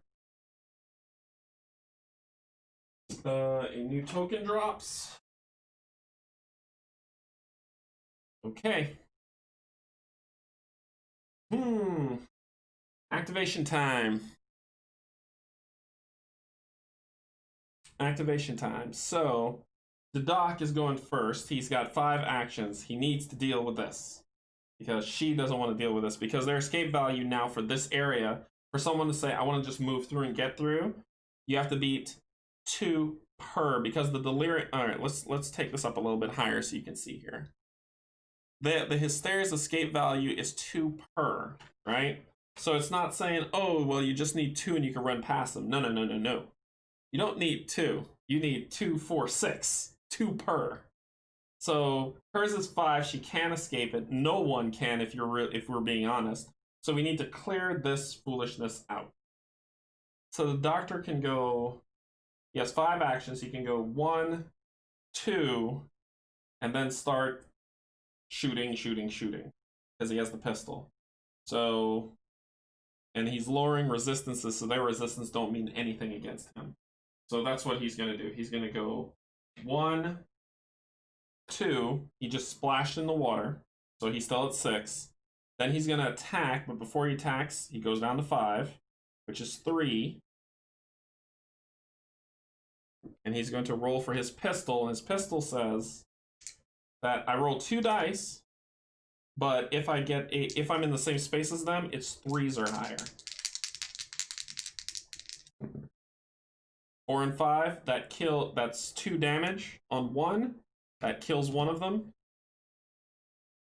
So he hasn't suffered any crazy, so he's going to, they have how much? They just have 1, so he pulls a consciousness card. I'm going to put it over here. I will read it. Actually, let me read it now because it might be helpful. So, he pulls 1 consciousness card, which is this. Alright, let's read it together. 18. Zakaba found his arms lifted by the celestial beings and was taken with them to a higher plane of existence. They radiated with the power of his own wonder and appeared like burning stars before him. 19. While most would cower in fear, Sakaba was not afraid. He stood boldly before the people of consciousness, and they revealed to him the secret of existence. It's like the Stargate thing. 20. They told him the way of enlightenment and of mankind's second dawn. Land of the blazing stars, Book of the Golden Dawn. Keep this card. Discard this card at any time to roll an additional die. Okay. So, he's going to attack again, which takes his breath from 5 to 4. And then he's going to attack again. Just rolling. 3 and a 5. 3's hit in close range. He negates their shielding because the doctor's awesome. So he kills another one. Draws a card.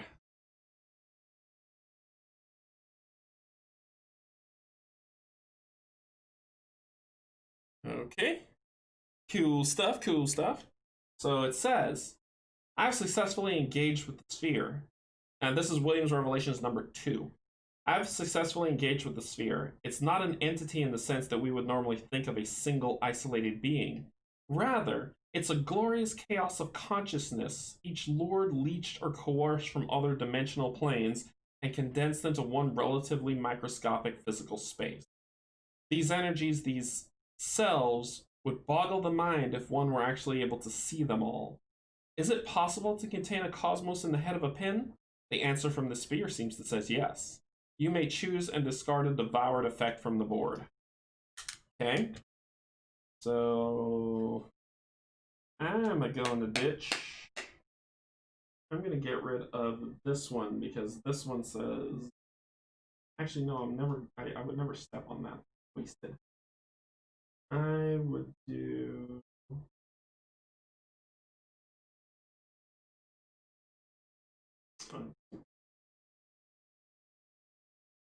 Go.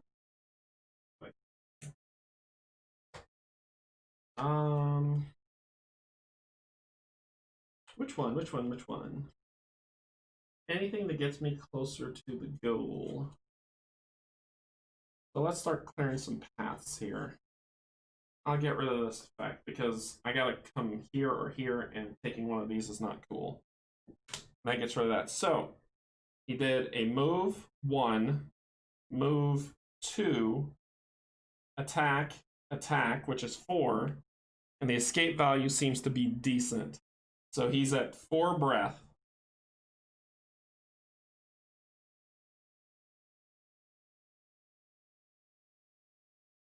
I think he needs to come up for some air. Nah, let me kill this thing. So his 5th one, which would knock him down to 3 breath. Actually, nope. I'm not thinking. I'm back to zombie side brain. I need to not be on zombie side brain. He is going to move because he can escape value of the 2 now up here to regain his breath. I'm on zombie side brain. I gotta stop that. Alright, so that'll end his turn. Then it's the Delirium's turn. So move, move,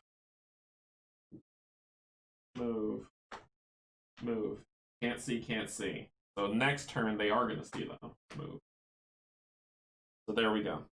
All the Deliriums are out, and those are horrible beyond belief. Okay. So that's their turn. They do their special, which is choose an investigator and sight range to site 1, but it doesn't see anybody. But next turn, they're all coming in the room. So it might be time to push. Alright, so then we'll go to Arthur. And I said about this push. So Arthur is going to spend 1 to pick this guy up. And then he's going to, so that's 1 of his 5, so he's got 4 left. Arthur's got some close range and far range stuff. Arthur's over here. So Arthur can roll 2 dice for 4, or 3 dice for a 4. So Arthur is going to step here, and he's going to roll 5 dice, not 3. I said 3. 5 dice for range 3 to try to kill that creature.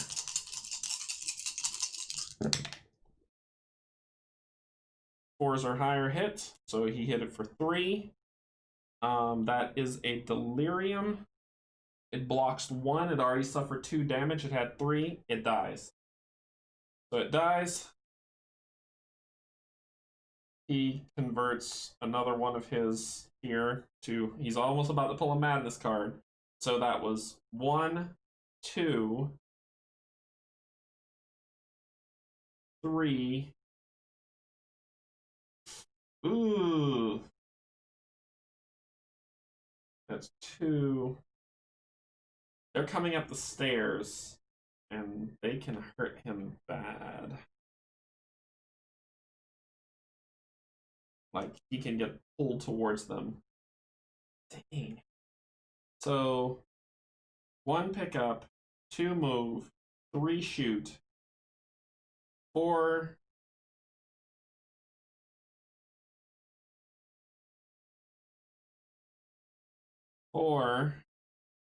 will be to I think 4 will be to move back here because I need to prepare for them coming and that dude. Or actually 4 could be here, but 5 will be shoot. I don't want to do that. So 4 here, and then he's going to take a rest to get rid of these 2 because he's close to madness. Does rest give back health? Does resting give back health? I say. I say. An investigator may perform a rest action to discard all his or her sanity. That's it. That's all it does. An investigator doesn't need to exhaust oxygen to perform a rest action in flooded space. Cool. Good to know. Good to know. So he's gonna rest. So he moved and rested, and I got rid of those two. He's almost at capacity. That ends his turn. Twisted. 1.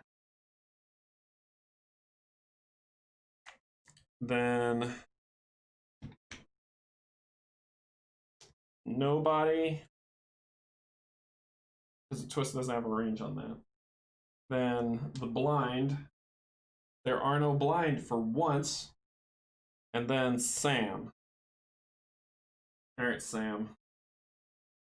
We are wasting time. So, but we need to clear some of this foolishness. Sam can...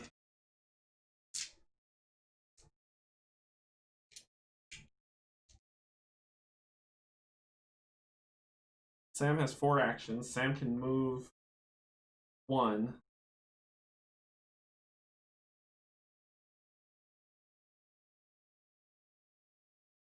These, I don't care about those. They are a distraction. I care about that guy. Sam would do 1, 2, 3, 4, which would end his turn right in the middle of all that den of madness. So it would have to be 1, shoot. Shoot. Move.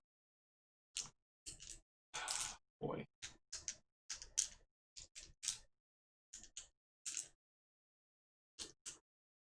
Yeah, that's what it's gonna have to be. The delirium is the problem, man. There's so many deliriums out. But we need to start making our way towards that goal or this goal. And this goal has a twisted here, which is bad. Really, really bad. So getting those greens aren't feasible. The delirium's just popping up constantly in space of this makes this hard, especially with 2 of them coming up the stairs. I don't want to deal with 3 of them. I can deal with some ravenous. I can't deal with this thing, so that's what I'm going to do. I'm going to attack that guy, and I'm going to roll 5 dice against it. Yeah, we'll roll 5 dice against it. So that's 2. Deliriums have 1 shield, so I hit it for 1. They have 3 health, so that's his second action. So his third action is to hit it again. Come on. Ugh.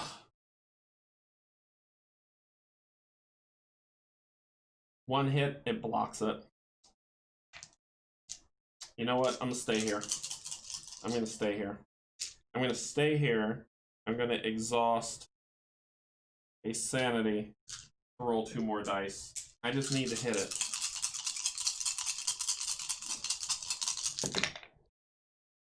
And out of all these dice, I only rolled 1 stinking success. Okay. Man, that is frustrating. Alright. Nothing, and I'm stuck there. Just bad rolls. Okay. So that ends his turn. The Hysteria goes. The Hysteria is going to do their special. They're not possessing anybody. So then it's going to move here. And then it's going to wrap itself around somebody. I'm going to let it wrap around the doctor. So the doctor is going to roll these 2 on a success. It doesn't possess him. He did get 1 success, so it did not possess him. It's still floating there. So it tried to... Yep. So, no go. No go. Block. Okay. That ends their turn. Nobody. Putrid moves 1.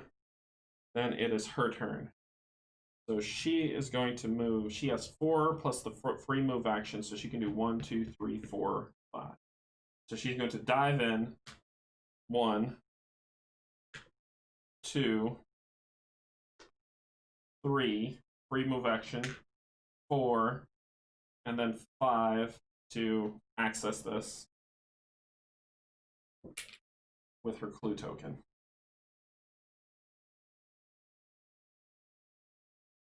And that got her there. So that's 5 of 12. So that ended her turn. That's it for her.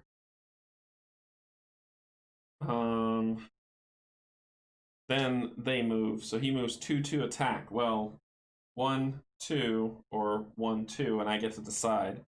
Just 1 damage. The target investigator gains resistance -1 for each ravenous in the same space during this attack. And they gain resistance +1. So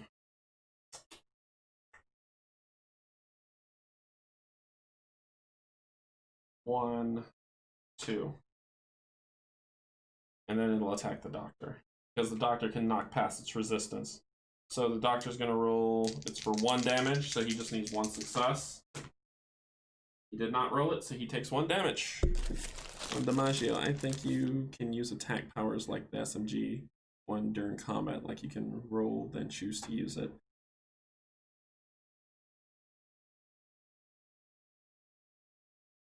Oh, it says, because it says attack, when I attack I can do it. I don't know if, maybe you can.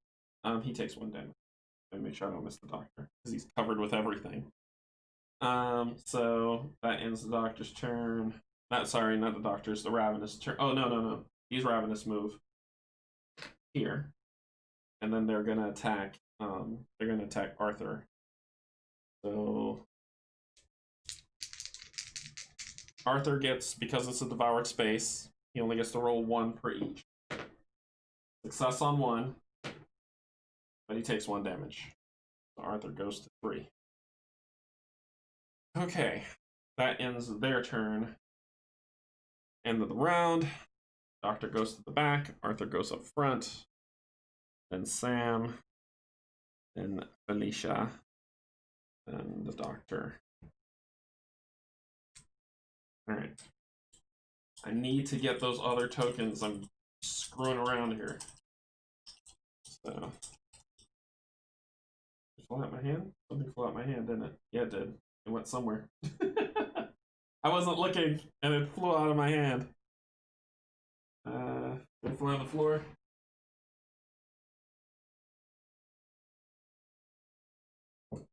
I lost the token. Where did it go? I was like stealing and it flew away.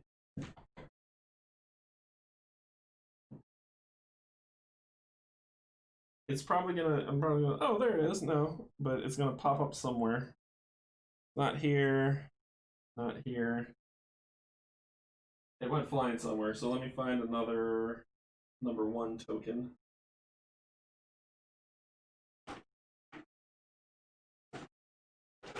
So, pardon me, I was looking around and I missed the thing. I don't know where it flew off to. I can't see it. So I will look for another number 1 token. Here it is.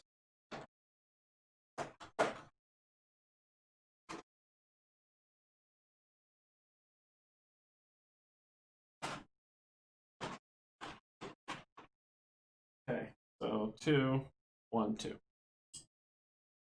All right.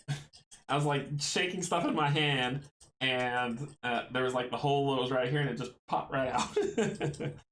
So close it off properly this time. All right. First one, he's gonna have 2. Next one, he's gonna have 1. Next one, 2, and then 1 for the doctor. Okay, so let's see where we land. So that's the refresh. Shift. Something gets devoured. Number 29 gets devoured. 29 is this one. Right out of there.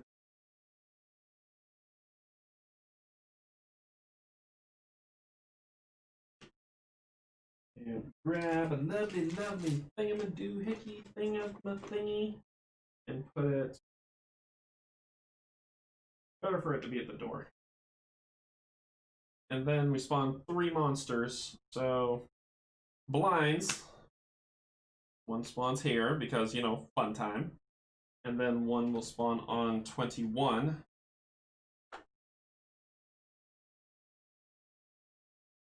$20, 16, 7, 12, 21. That to the back. Next one's going to be number 6 that gets deliriums. What is happening? Number 6. Number 6 is here. Gets a delirium. And since I'm out of deliriums, you, my good friend, are gonna get a boring level 1 creature. Because, wow. So that was number 6 that got that. Number 5 is gonna get this other one. It's 12, 7, 5. That's number 2. And then what's coming on right on the guys? Let's find out. 2 Hysteria. And then another Hysteria is going to go on number 16. Here. It's looking interesting. Can I use that word? Interesting. It's looking interesting. So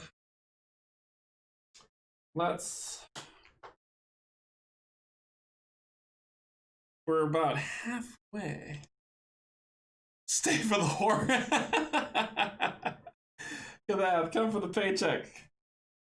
Stay forever. All right. Arthur's going first. And Arthur needs help. Okay, so Arthur's surrounded. Resistances get removed by these monsters, but each monster, so these two, their resistance bumps up by, so they get 1 resistance. These ones have 1 resistance already, and if they attack and hit, they slow people. So the resistances don't matter as long as I'm using the knife.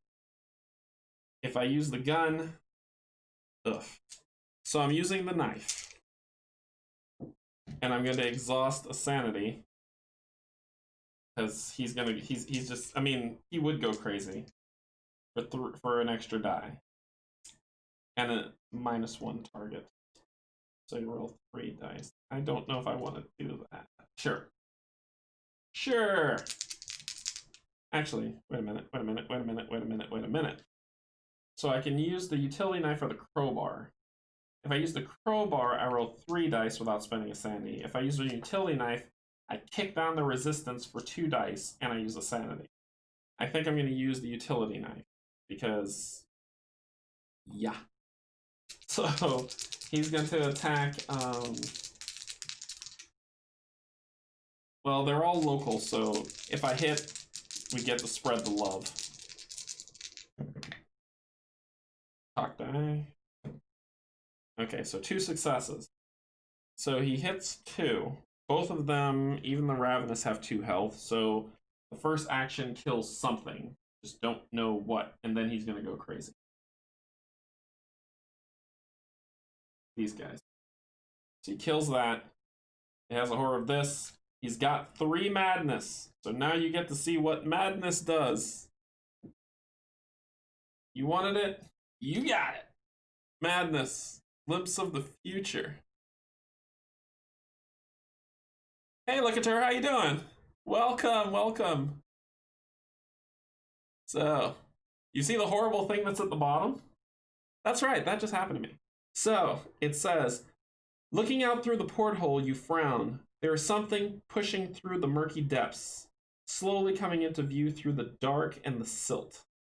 You motion for your team to join you, and together you peer into the deep.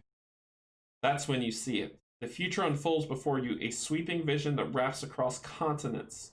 You see the world in flames. Men and women scream in terror before ripping each other apart. Unholy horrors rise from the depths to vivisect humanity. This is the future, and there's nothing you can do to stop it. Each investigator exhausts one sanity.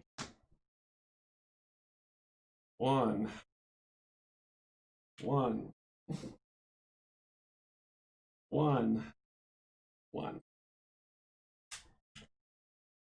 Ow. Okay. That was my one turn. And that madness happened. See? Madness cards. No good. No bueno. So he's going to attack again. 4s are good, so that's 2. It gets through resistance on each attack. Oop. Get rid of that. That flips to that. That's 2. Oh, and I forgot. Let's start a turn. A new one pops up.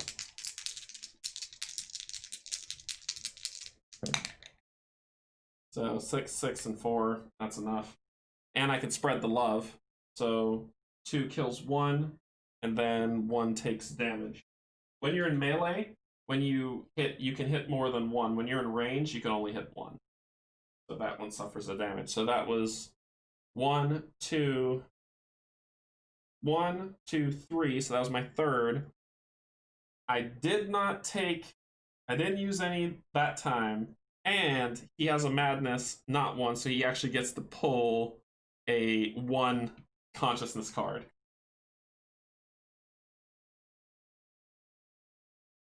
And that's what he gets. I know I'm only posting this here for people who just joined. I'm only posting that here for those two who are going to watch it later to pause and read it, but I'm going to read it for you all now. Excavation number 1. We started work on the new fissure today. I got word from high up, and I mean way high up, that they wanted us to try this spot. I don't know how far above my pay grade these instructions were issued from, but it almost seems like they may have come from Miss White herself. The initial exploratory surveys have revealed some dense deposits, but nothing that might hint at why this area is so important. It's almost like they're looking for something else, something big. Ronald Myers, Chief Mining Operator at Kadath Facility. You may draw one search card. That search card is Inner Healing. During your activation, you may discard this card to heal 3 from yourself, or you may discard this card to immediately heal 3 sanity. So, it says during your activation, so it's not an action to do this. It's going. It's going. It's going, it's going, it's gone to get 3 health. So he did, remember now, he has 5 actions. He did 1 kill a flyer, 2 kill a flyer, 3 kill one of those, 4 he's going to attack this creature here. 2 successes, bypasses its resistance, it's dead. And then he draws another consciousness card. And anyone who's just joining, if you want some explanations, or if you're curious about what's happening, let me know. I'll run it through with a brief synopsis. So, all right. This says Sphere Test Day 4. Williams Experiments number 2. Sphere Test Day 4. After initial interactions with the sphere, it has been placed on lockdown. This, along with the anathema now surrounding the sphere, has made it difficult to conduct further human testing. Luckily, those in charge recognize my need for subjects and have agreed to covertly supply my demand. Preliminary results are fascinating. The sphere seems to amplify and channel human emotion, with the strongest emotion resonating the deepest. Of course, as was the case during the initial incident, the emotion I have observed it amplifying the most is fear. Dr. William West, you may immediately perform a free action. So I went 1, 2, 3, 4. I got a free action, so I had 5 plus 1 more, so I have 2 more actions. I can move 1 and attack that thing, and hopefully I can kill it. So I'm going to do that. I'm going to move here, and then I'm going to attack that creature with my ranged of 5 roll. for my final action.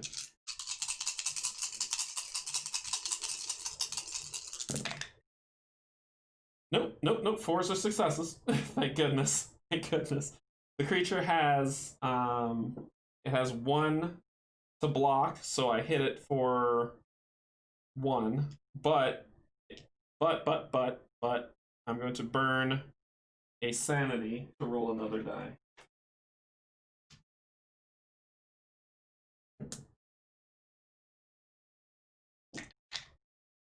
That was no good.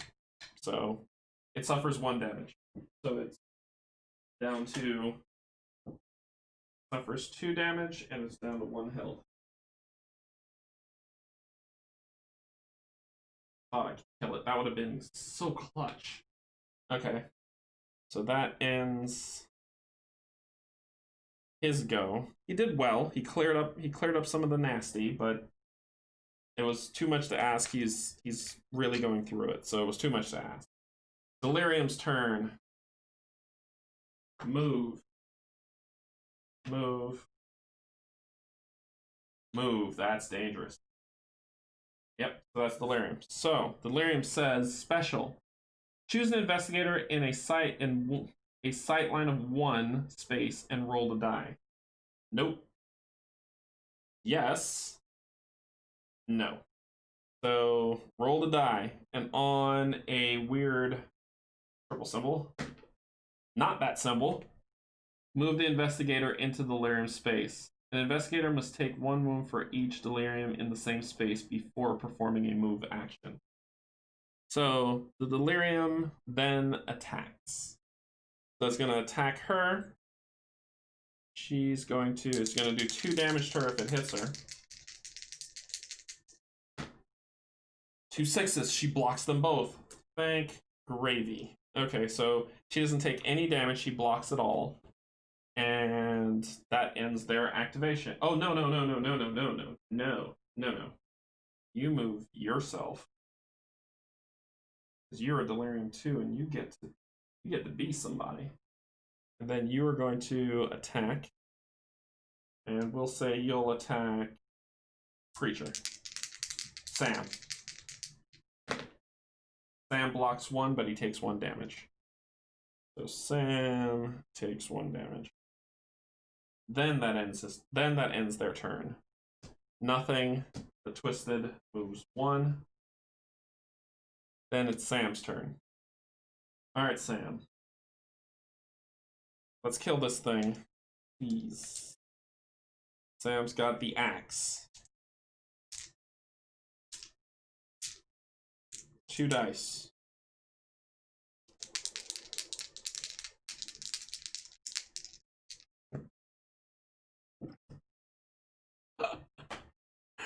Oh my gosh. Sam has 4 actions, so that isn't good. So Sam's gonna bust out the gun, because why? Actually, nope, I'll stick with the axe. 1 success, but it has a shield. So that's 2. Sam's gonna go with the gun because the axe is not working. There we go. 2 successes, kill it. So it dies. Because it already suffered 2 damage. Sam has exhausted, so that turns into a madness from the delirium.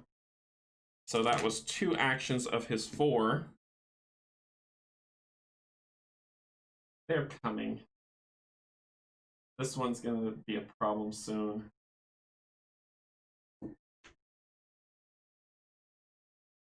Actually, he can move here. He'll move there. He'll move here. Hey. I need to whittle them down. That's 3, then he has 1 more action to go. This kills his defense die. This kills his... So... He'll go back in the center. And he'll shoot.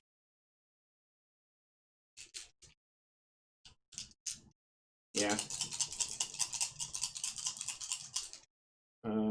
You may exhaust 1 sanity to ignore monsters, trap, or choose an investigator in your space to move with you. I gotta pull a monster with me. No, he doesn't need to do that. Actually, he isn't gonna go there. He'll go. And then he'll shoot.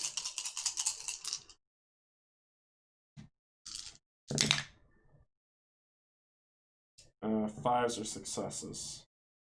So 5s and 6s. They have 1 shield, so they take 1 damage.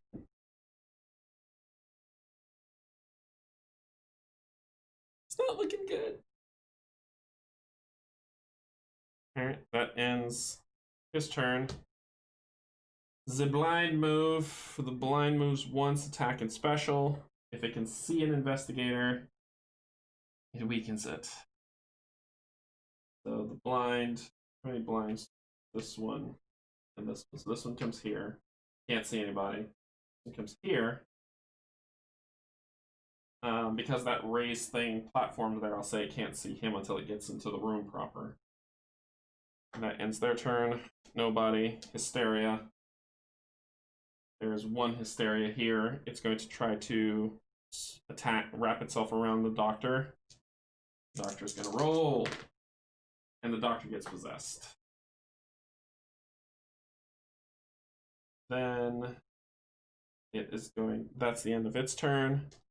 Her turn.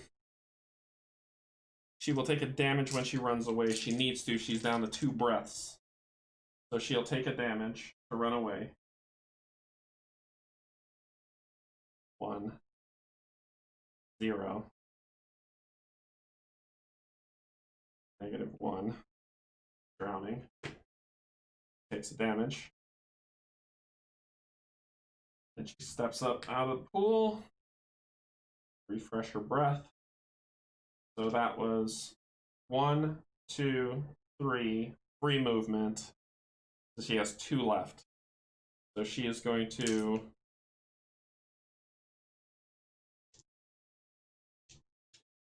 she has a gun. Go here. 4. And then she's going to attack this creature with 5 dice.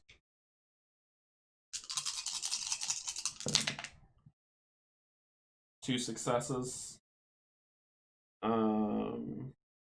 It doesn't have a shield, so it dies. And she had this, so that flips over to a madness, so she doesn't get a consciousness card. And that will end her activation. So at least there's no more ravenous to go. Okay.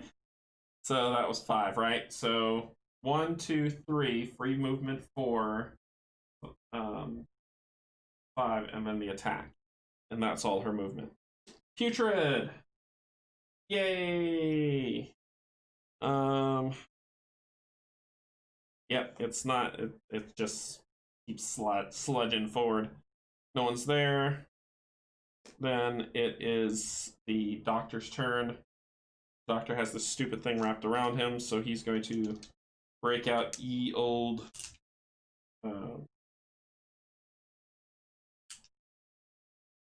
tools of the trade to shoot it in the face.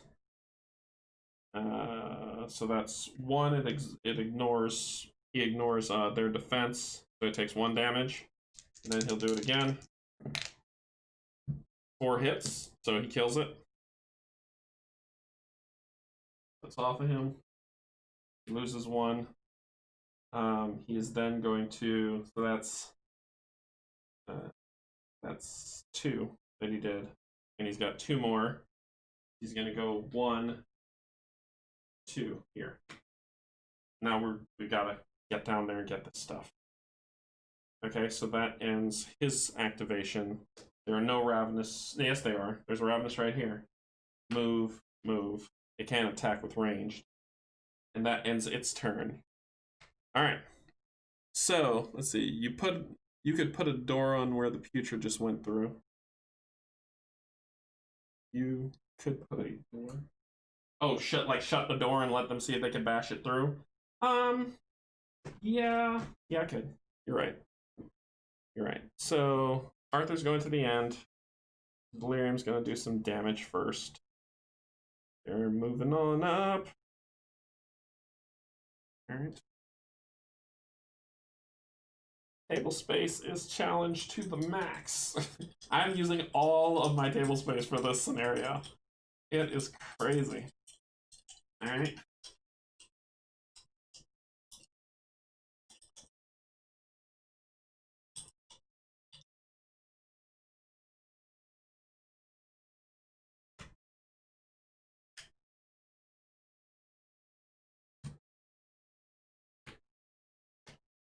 Okay, so 1 for Sam, 1 for Felicia, 2 for Dr. Asimov, and 2 for Arthur. This goes back at the top. Nothing to refresh. He needs to heal. So then we go to another Devour. Number 10 is getting devoured. Number 10 is this guy. See, I'm like falling off the board. All right. And then we put here. Then we pull. Oh, nope, gotta pull from the bag. The madness, deep madness bag.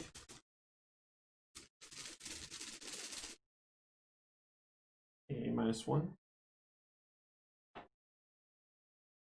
And then we pull from this fun stuff. Another Twisted.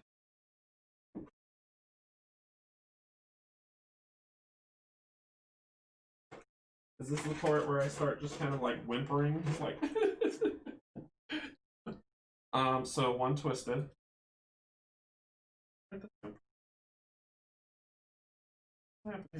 Oh, it's from the bottom. So 1 Twisted comes out. Then on 10, then the next one's gonna go to 16. Wait, did I just pull 2 Twisted? Another Twisted comes out. So we can all start singing it together. Na na na na. Another Twisted comes out at 16. I'm gonna be shutting doors. You're 16. You're 16. Here. So 16 goes to the bottom of the pile. Watch it be like another Twisted. I'm doing a great job. Yeah, great is that's a suspect, you know. So a putrid pops up, and that one's going on number 7. Okay, so number 7 goes to the bottom. Putrid goes over here. And that is so that was 3, right? I did Twisted, Putrid. Yep, that was 3. We spawned, we did all that. We're back up to activation. Deliriums go! Yay! So 1. The ones that aren't gonna beat me up just yet. 1. 1. 1. Alright. So, they are special. Choose an investigator in line sight of 1. Yes, it's a target-rich environment. And roll the die. No claws, no claws, no claws. I got a claw. So move the investigator into that delirium space. Boop. And then re-roll again. Sweet, doesn't get pulled. And that is it. Then the investigator attacks with a range of 1. So he's getting hit for 4 that he needs to defend against, and he's getting hit for 2 if he gets hit. So let's talk with Dr. Asimov first. He gets hit for 2, so he takes 3 damage. Arthur.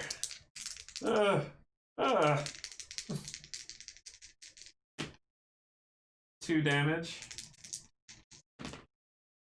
4 damage. Arthur takes 4 damage. Oh dear. This is where it hurts. This is where it hurts. So Arthur takes 4 damage. So he only has 4 health left. Oh boy. Alright, so that is the Delirium's turn.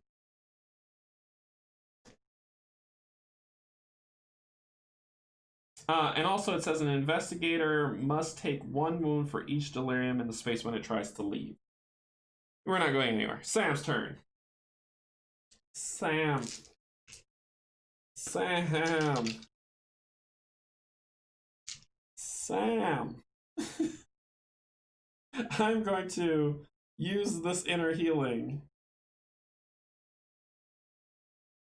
I don't want you to take a madness, Sam. You've only got 4 turns. I don't want you to take a madness, but everything we need to get to is here and here. Oh, Sam.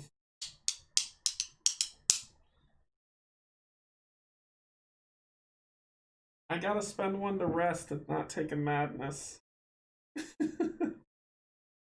Hey, boy.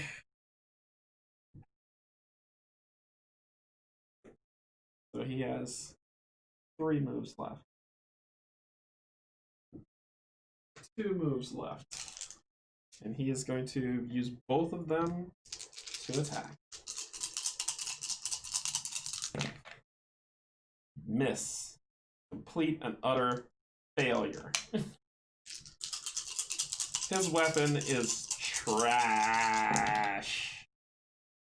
2 hits. They have 1 to block. They have 3 health, so this one I'll say knock it down from 1 hit to 2, so it has 1 health left. And that is all Sam can do. Oh my word. Okay. Twisted turns. Move. It has no range. Move. It has no range. Move. It has no range. Alright, we have got to run. We've got to run like we've never run before. No one's turn. The blind's turn. Oh, good gravy. Move. Move. That's it. But the blind can attack the doctor. So, for 2, the doctor has 9 health. The doctor blocks 1. So he's up 4, so he has 5 health left. And then a special, the creature becomes weakened. Not slowed, weakened.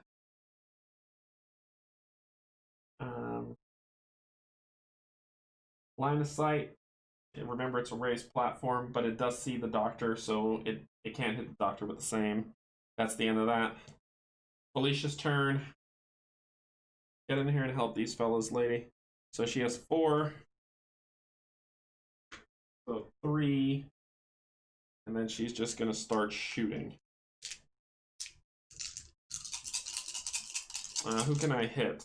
I can either hit the Delirium, which has 3 health and hits for 2, or the Blind, which has 2 health but 2 shield.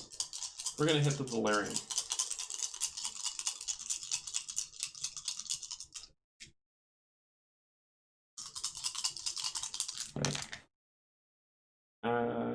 Hit. 3 hits. On this Delirium, it blocks 1, but it takes 2 damage.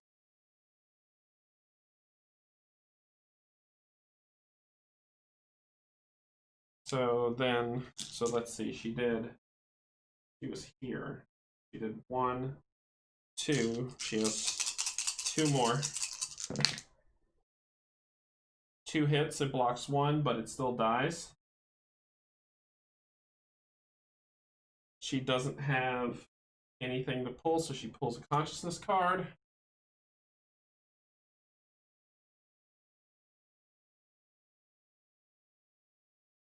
You know what I'm doing with that, right? So let's read the doctor's notes. Williams experiments number 5. Sphere test day 23. Perhaps we should have stopped while we were ahead. Of course, that hardly matters now, and with all we have gained, I can't say I wouldn't do it all again. The manifestations overtook the station. The creatures grew stronger as the sphere ingested more terror, and those beings closest to the sphere finally broke into the facility to join the weaker conjurations that had already manifested within Kadath proper. This means testing moves to a new phase, from controlled environments to the wild. Dr. William West. You may perform one free action. So, with her free action, because she has an action and the free action, so she's got 2 things she can do. The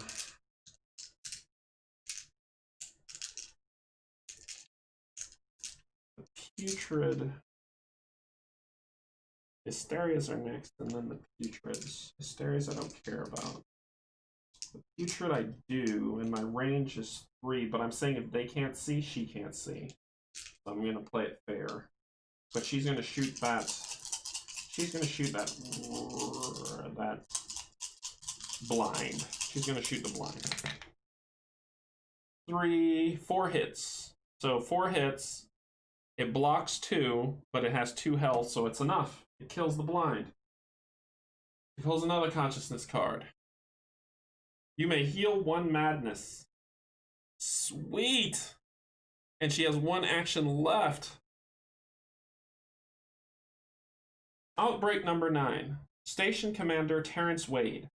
Status report. I've been forced to place Kadath Station under It's the nerves. I've been forced to place Kadath Station under containment lockdown. All precautionary firewalls have failed. The sphere has proven much more resilient and pernicious than originally anticipated, and all energies amplified by it seems to have focused on terror and savagery. All efforts to interact with the sphere in a meaningful, enlightening way has been futile.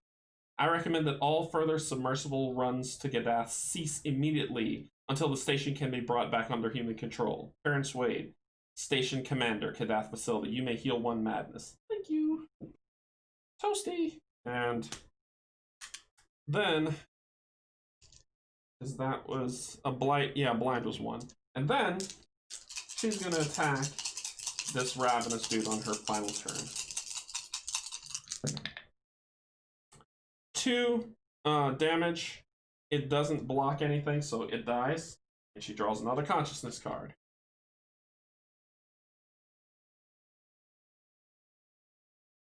So you see the story unfolding, even though it's kind of sporadic. It's like Dark Souls, where you get a piece of the story from different places, and then you got to piece it all together to see what happened. I seem to have found a path to... Williams Revelations number 4. I seem to have found a path to gain mastery over the sphere. It will require culling the conscious essence from many of the remaining sheep in Kadath. He's calling them sheep. I want to kill this guy. But they will give it up to the sphere soon enough if they don't give it to me first. I am, in no uncertain terms, humanity's last hope. Only I can harness the sphere, stave off its spread across the world, and bring the church's long sought after enlightenment to mankind. Really, they should thank me for taking what I need. Dr. William West. You may choose and discard a devoured effect this round. I said it last time, I want to kill that guy. We're going to get rid of this because they need to do stuff. So we get rid of that effect. So that was her final turn. She's done. Alrighty. So that ends that. Hysteria's turn, the special move attack. So move, they're not possessing anybody. That's the only one that's there. The Doctor's turn. He gets 5 activations. He needs to get rid of this foolish weakened state for 1. He then needs to pick this up for 2. And then he needs to move here for 3. And then he's going to start a shooting. So I'm going to shoot at the wounded one. You've got to be kidding me. So that's 4.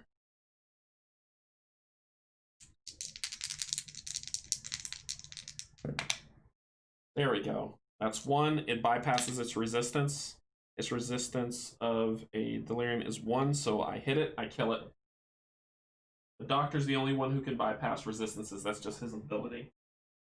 He gets a consciousness card because he doesn't have anything going there. Please, please, please give me something.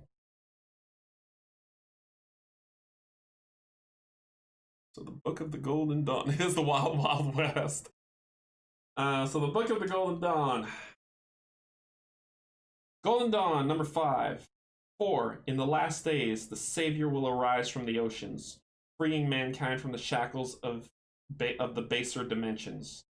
5. Man will bow to him, and he brings his bright realm to the dark lands of flesh, peeling away the wasted shell of skin to reveal the marvelous consciousness once visible only in the exalted elevations. 6. The enlightened will be his heralds, and rearguard.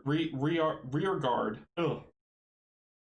I am so sorry. I'm thirsty, that's why. So let me drink something, and then I will get my act together.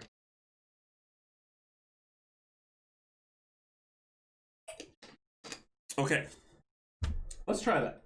6. The enlightened will be his heralds and rearguard, as he ushers in mankind's end and reshapes existence in the image of his glory. Salvation of Depths, Book of the Golden Dawn. Keep this card, discard this card at any time to roll an additional effect. Thingamadoo. So he is stacking up. Alright, so that was, let's see, 1, get rid of weakened. 2, pick up the item. 3, move. 4, attack. 5, attack. And I'm attacking this creature, and I'm burning this to roll. I should be rolling. The gun is 2 plus 1, 3.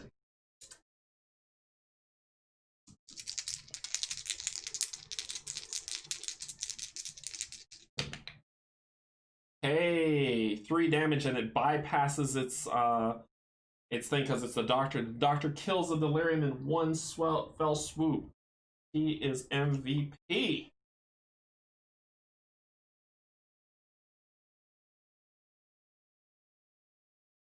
There you go. All right, let's do some reading. So it says, early Kadath number 6. She came to me last night. She said she was my mother. There were tentacles erupting from her mouth. She was nursing a baby. She claimed it was my brother. Then her breasts absorbed him, and her stomach split open in an enormous second mouth.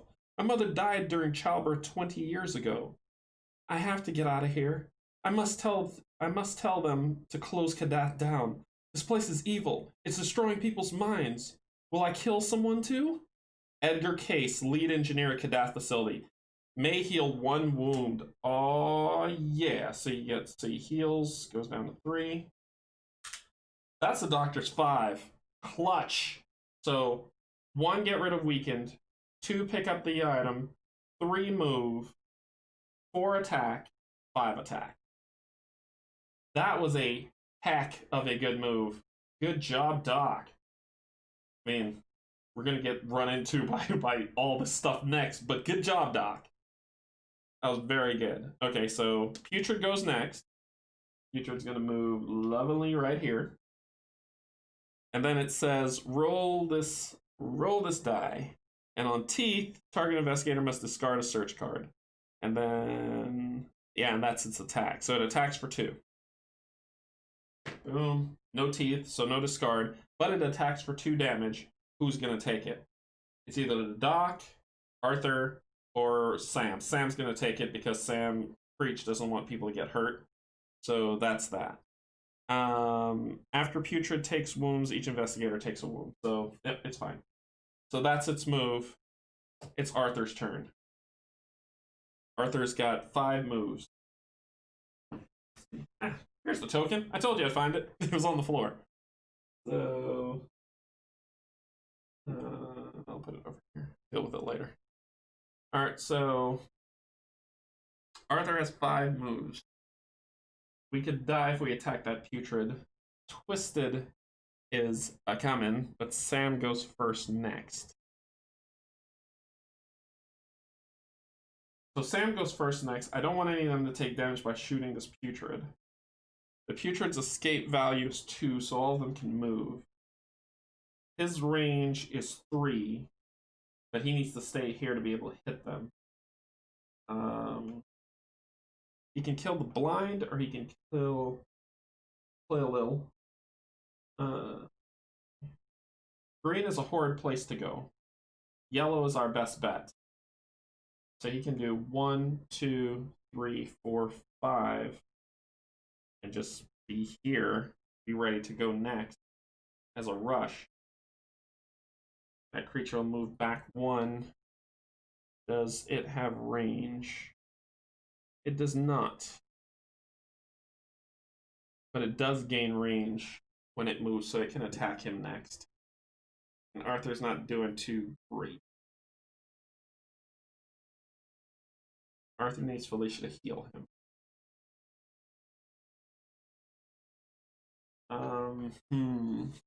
What do y'all think? What do you think I should do? Arthur can shoot this guy's, but we're not going to green. Green is a lost cause. Yellow is our goal. So we can run to yellow. If Arthur runs, he can make it splash into the water, and then on his next turn, the creature's going to hit him. On his next turn, he can grab the 3. On his next turn. So that will put us at 6, 7, 8. I need that other green 3, but not like this. Not like this. There's a way to kind of sneak down this way and get to it. But there's a lot of nasties here. Somebody's gonna have to sacrifice, but what do you think? Would it help in any way if Sam carried someone?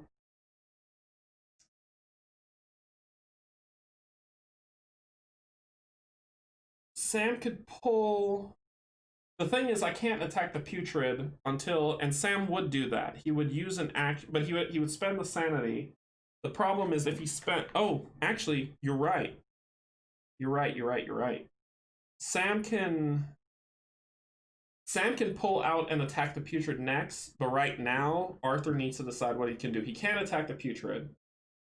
I could hit the blight, because that's a discard stuff, but the twisted is my problem. And the twisted has like 5 health and 2 shielding. Like, even with Arthur's ability, Arthur will have to spend the sanity to put a dot on the twisted and then use his ability, so he's the one that has to kill that thing. But there's one coming up the stairs on yellow. There's one behind us.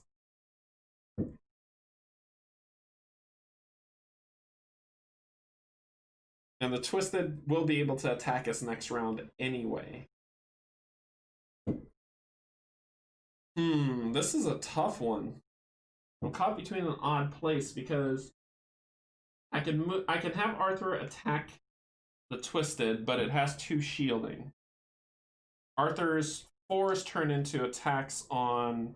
He can do this and that. And the twisted has 2, so if I spend the sanity, he's going to get another madness, which I don't want him to get. He'll roll 5 dice, and 4s do well. So... This is just superstition. So I could roll 5 dice, attack it, hope that I hit for 4 so that I can at least take 2 damage off of it because it has 5 health. And then on Sam's turn, he can try to kill the putrid. This is a tough one. I don't know what to do. What's this here? It's bottom.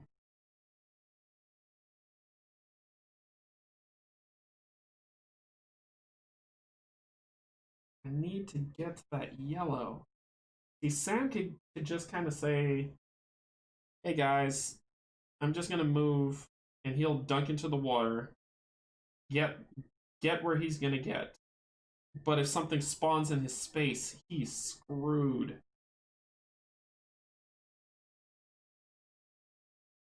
We know that 8 spawns next, which is here, which would be right where he is, so he would be screwed, so he can't do that.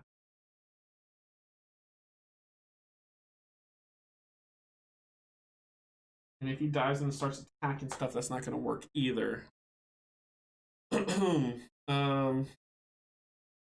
We've got 3, so we know that we're good. Their escape value, the blind is 0 and twisted is 2, so he can get past this one. He can do like 1, 2, 3, 4, 5, but that puts him in like the worst scenario imaginable. So yellow is the way to go, although we know stuff is spawning on it next.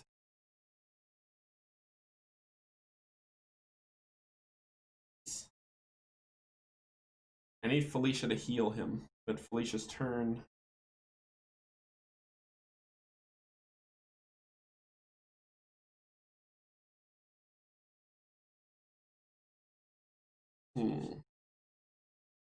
Analysis paralysis, folks. It is a real thing.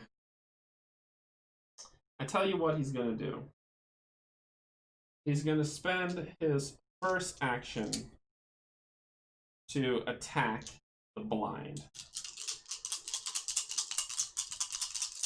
And because the blind has 2 shields and so does the twisted, so it doesn't matter. It doesn't matter.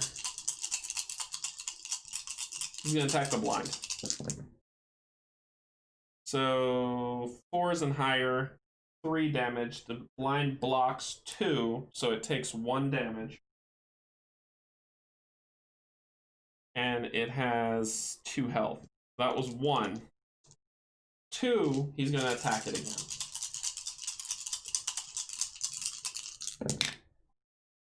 One, because 4s count, 2, 3, which is enough, so he kills the blind.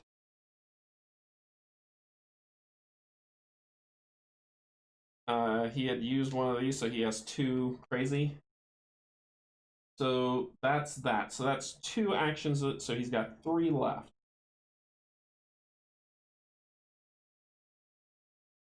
These spawns are tearing me up.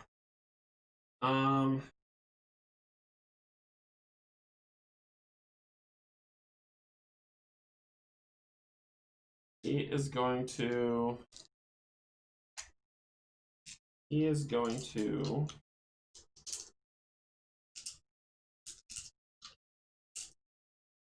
he's going to attack the twisted.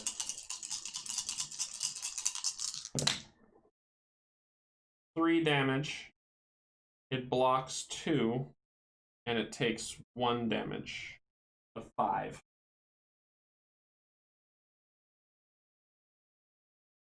So that was 3. He's going to do it again. This will be his 4th action. 3 damage. He blocks 2, so it takes 1 damage. That's 2. And then it's his final action.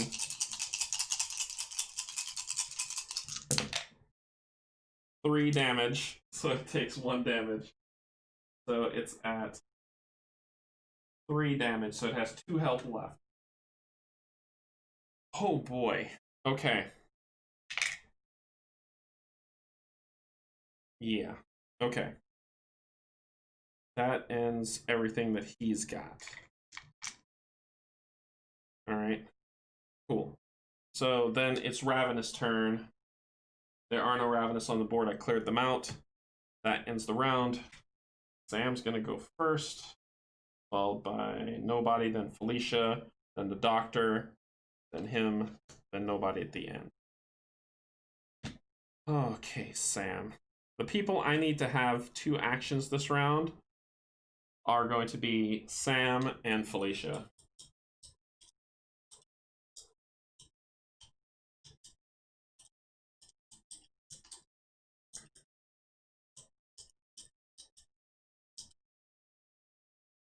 Sam gets 2. Felicia gets 1. Arthur gets 1.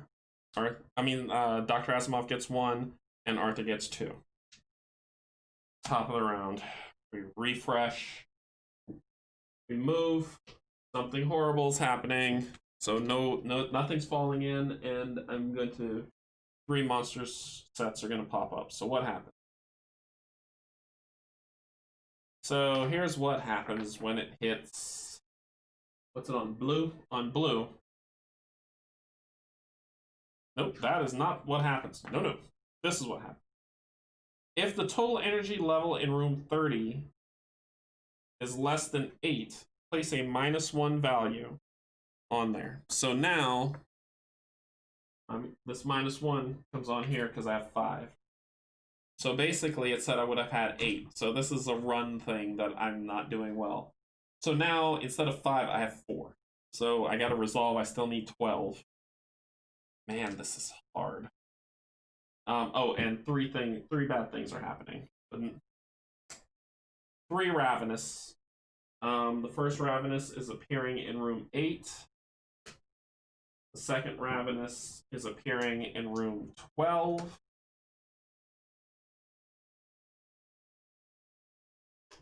And the third ravenous is appearing in room 4. 5. And then 2 blind are appearing in room 29. Ooh. Blind and blind, room 29. And then, no, in room 21 is a blind. In room 21. And as well in room 6.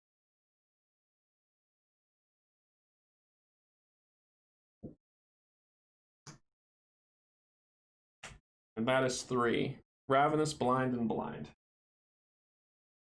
Okay. Alright. Sam's got 5.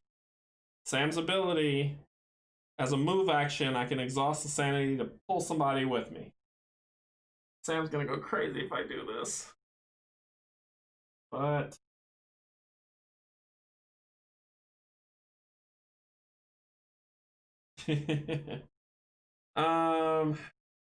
okay, Sam's gonna burn this free action to heal for 3.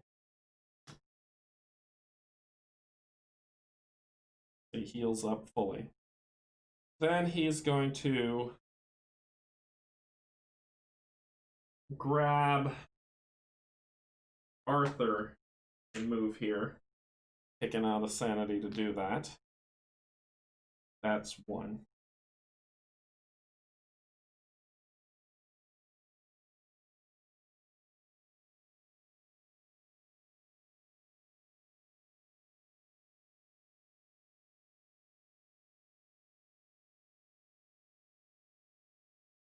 That is a putrid.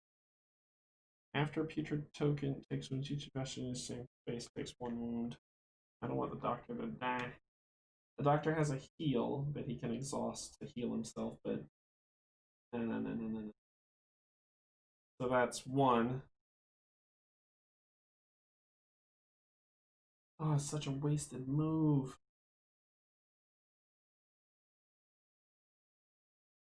He can kill. I would have to move, rest, move back in, move out with the doc, and then my final action would be to shoot the putrid. That is so pointless. He would do 1, 2, 3, 4, 5 to end up there. Not good. No bueno.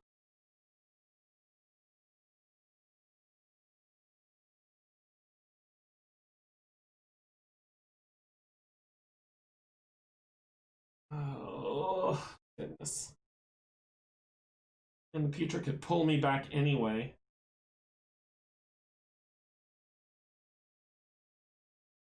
Yeah. This is so dumb. I should not do this. I should not do this. I should not do this. But I'm gonna do it. So that was 1.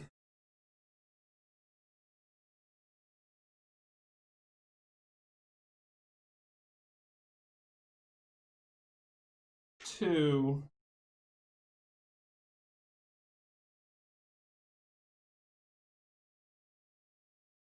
Shoot the glass. I'm going to shoot the yeah. I'm gonna shoot the twisted. I'm gonna shoot the twisted. For 3. It blocks it because I only rolled 1 success. 4. 4 rest. 5. Go all, just all in. Ah! 1, 2, 3, 4. It blocks 2, but it takes 2 damage. It already suffered 3. It dies. He kills it. But at what cost? He kills it, but he lost. He got madness, which means he pulls a madness card.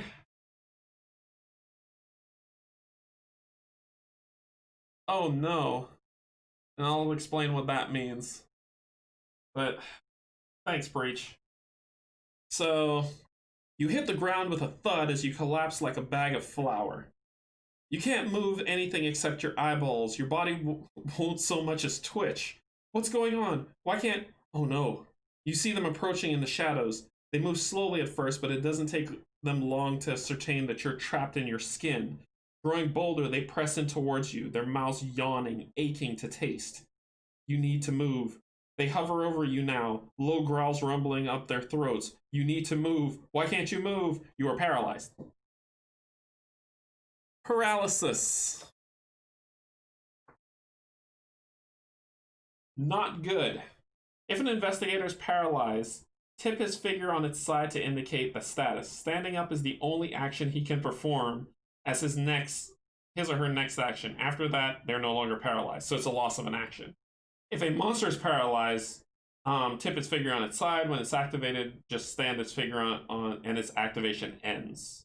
After that, it's no longer paralyzed. So, boop. So he spent, let's make sure I got this right. 1, 2, 3, 4. He got paralyzed. 5. Get up. And that ends his activation. Delirium's turn. Delirium's move. Move. That's the only Delirium. Whoa. Okay. Then nobody. Then the Twisted's move. But Bloom. It's not on a devoured space, so it can't attack this turn. Good, I did that proper. This one's gonna move here. And that's it. Felicia's turn. She has 4 actions. So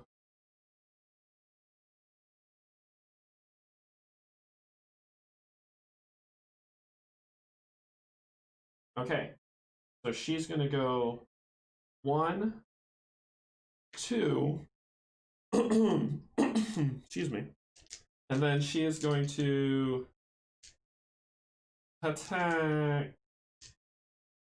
You would attack with 5 dice. And if I hit it, it's slowed.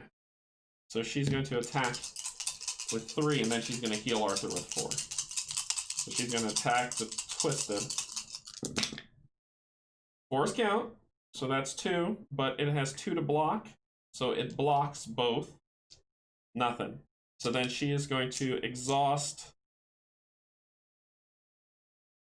this thing to heal. So I roll 1 dice as this divided by 2 rounded up. 1. So I heal him for 1, which I would have done anyway. So he goes to 3 health, and that's her 4. The Blind's turn. Moves, attack, special. Move, move, move. That's this guy. Move. Alright, and then it attacks. The Blind's range is 0, but then it has a special. It's not on a devoured space, so choose 1 investigator to weaken. I'll let him weaken, because Arthur hasn't gone yet, it's going to be on Felicia. Okay, so that's all the Blinds. Asimov's turn. Asimov is going to step 1 here for 1, and then Asimov's got stuff. He's got stuff. Asimov's got a pistol. Asimov's got a gun. So the Putrid has 1 shield, so you can cut through that. It hasn't suffered any damage. Actually, I can electro rod it and make it move if I stay there. And it would do exhaust the electro rod, move it. The monster then takes 1 additional wound. So I move it, and then I just need to hit it. That's all I need to do is just hit it. And I'll burn this card to roll. Oh, it's 1 die. I'm burning the card to roll 2.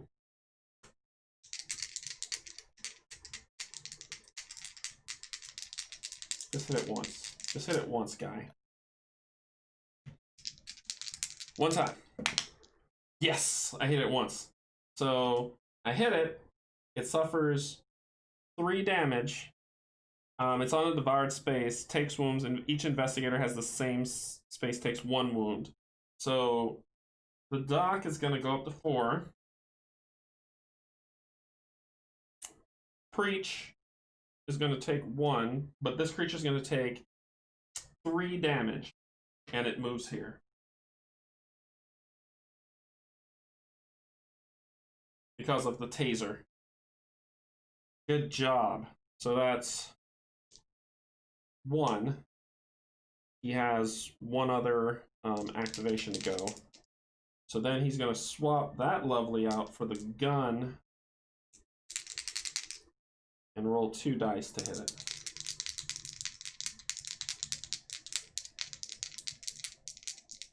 So that was 1 hit.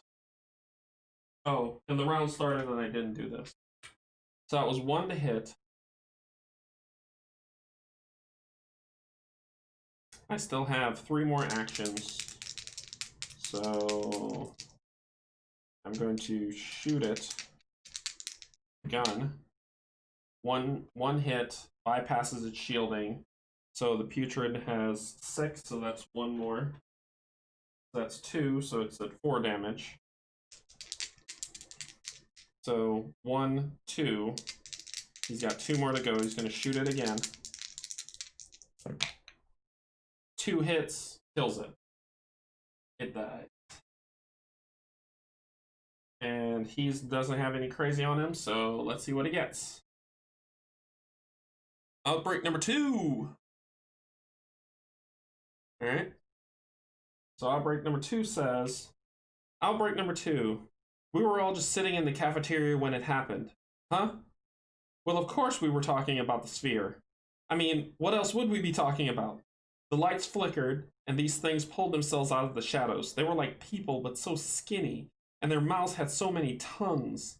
They boxed us in. We were like fish in a barrel. I could still hear the screams as they ripped my friends apart and ate them piece by piece.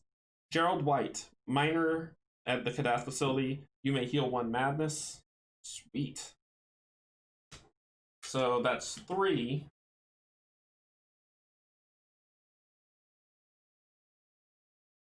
Yep, so 1, 2, 3. Then he has his final thing to do.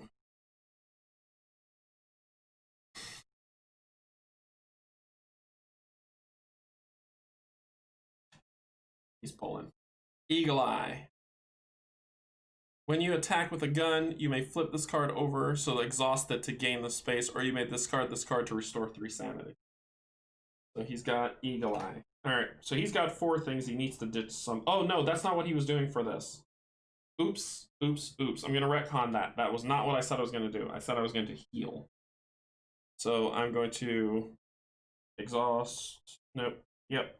Exhaust 1 sanity to heal 1 wound. So, boom. My mistake. I kept saying he's gonna heal, and then I don't heal. Smart moving, Canje. So that ends his turn. Hysteria. 1, 2. That's all you got. Arthur. Clutch. Arthur. I don't need you to go crazy, but I need you to come through. So Arthur, he would move. Arthur would move. He's got 5 moves. 1, 2, 3, 4, 5. And that's where he'd stop. I think it's time. I think it's time to stop screwing around. So Arthur is just going to take the Nestle plunge. I've been killing zombie side brain. And this stuff's been ticking down against me. So Arthur is going to move. He's got enough escape value. So 1, 2, 2, 3, 4, 5. And Arthur is just going to pick up. So that ends Arthur's turn. Putrid's turn. 1 is the only putrid. No one's turn. The Ravenous turn. 1, 2.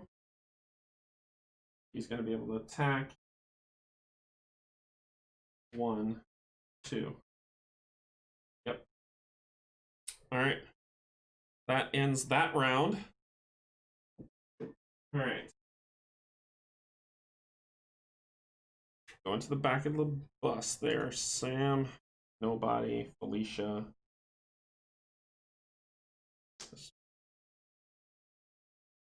Okay.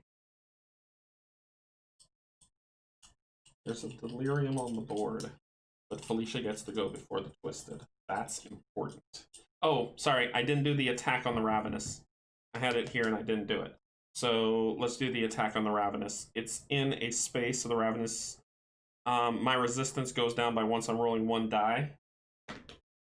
I missed, so Arthur's going to take a damage, so he goes back to 4. Hit. There you go. And that ended that.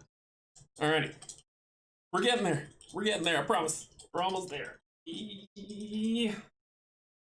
Felicia, 1. Doctor, 1. And then 2 and 2. Okay. The track moves forward to something getting devoured. Room number 23 gets devoured. This one.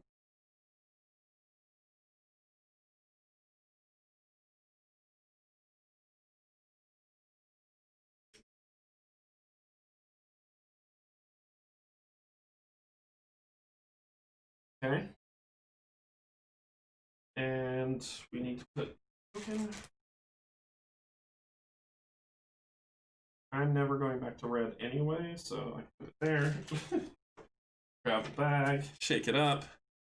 How are y'all enjoying it so far? Let me know what you think.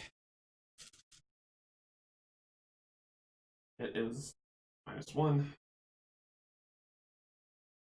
Okay, and that is the devourer. Then bad things happen. A putrid comes out there.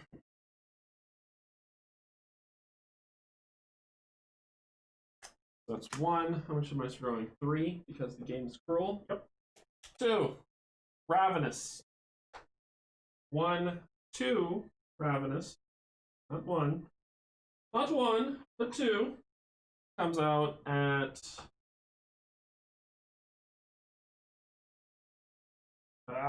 can't see. Sorry.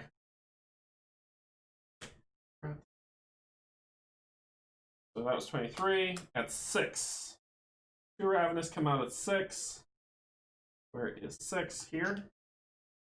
And 1 Ravenous comes out at 5. 5 is... drumroll, please. Da, da, da, da, da, da, da, da. Here.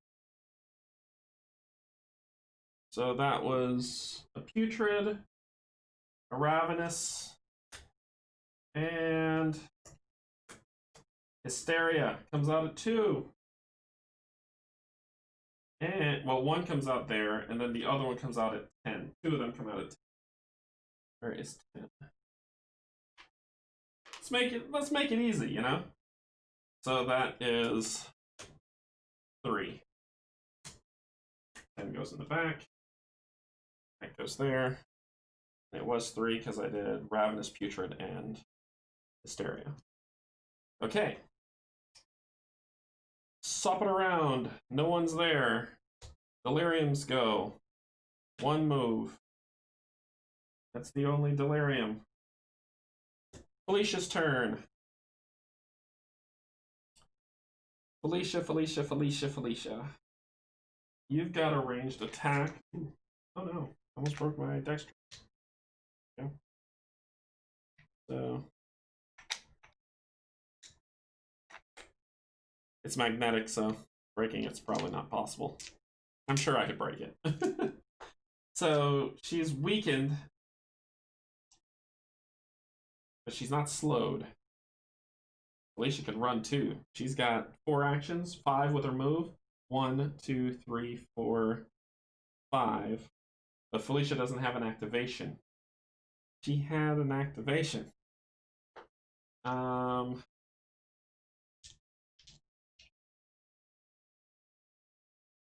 Felicia is going to get rid of this weakened state for 1. She's going to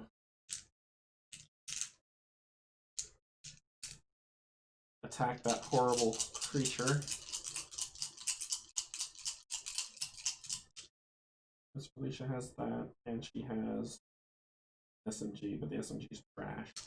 She's going to attack that creature. 2 damage. But it has 2 shielding, so it blocks it, so that's 2. She's going to do it again. I just need to hit it once. Trash. That's 3. Let's try this again. Nope. She couldn't even hit the blind because the blind blocks 2 as well. Felicia is not feeling good. That ends hers. Twisted moves. Twisted moves. And bad things happen. So Felicia, you got to roll this lovely die. And on an eye symbol, just like that one, at the end of the attack, the target investigator resolves 1 madness. Yep. And she's going to take 2 damage, unless she can block them. And she blocked 1, so she takes 1 damage, and she needs to resolve 1 madness. Yep, we just go ahead and pull from the deck. You can do it!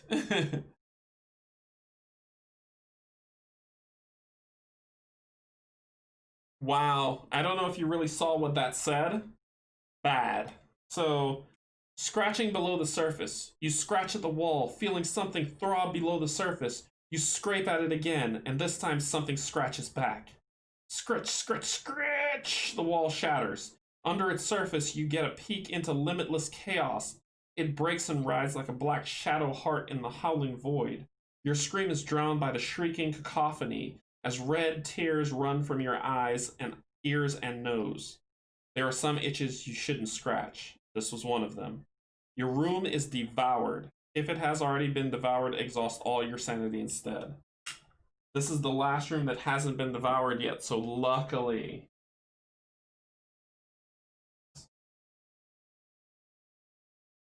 The entire room gets devoured.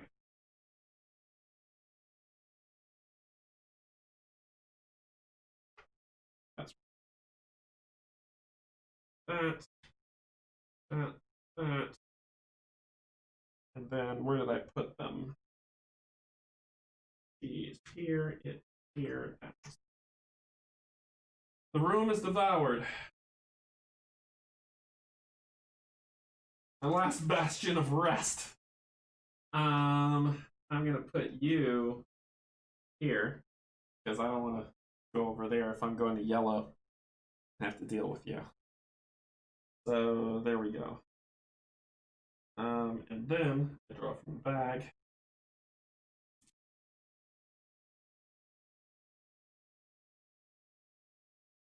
This is sanity. take 1 damage, and spawn a creature. There.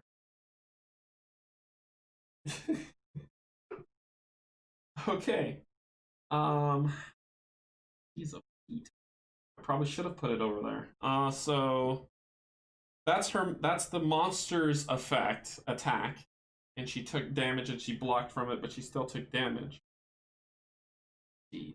Okay, so that ends the twisted turn. Doctor's turn. Alright, Doc. Get in here, please. 1. Then the Doc is going to try to help her. He is going to attack the creature with the gun where he'll roll 3 because he's in the same space. He negates 1 of its things. So it still blocks it. So that's 2. 3. 4. Nothing. Nothing at all. Oh my gosh. This is bad. Okay, so that's 4. That's his turn. The blinds go, they move 1. So how much blinds we got? 1. Any blinds there? Nope. Blinds here. Yep, they can't see because that's how we've been playing it. But they don't have range anyway.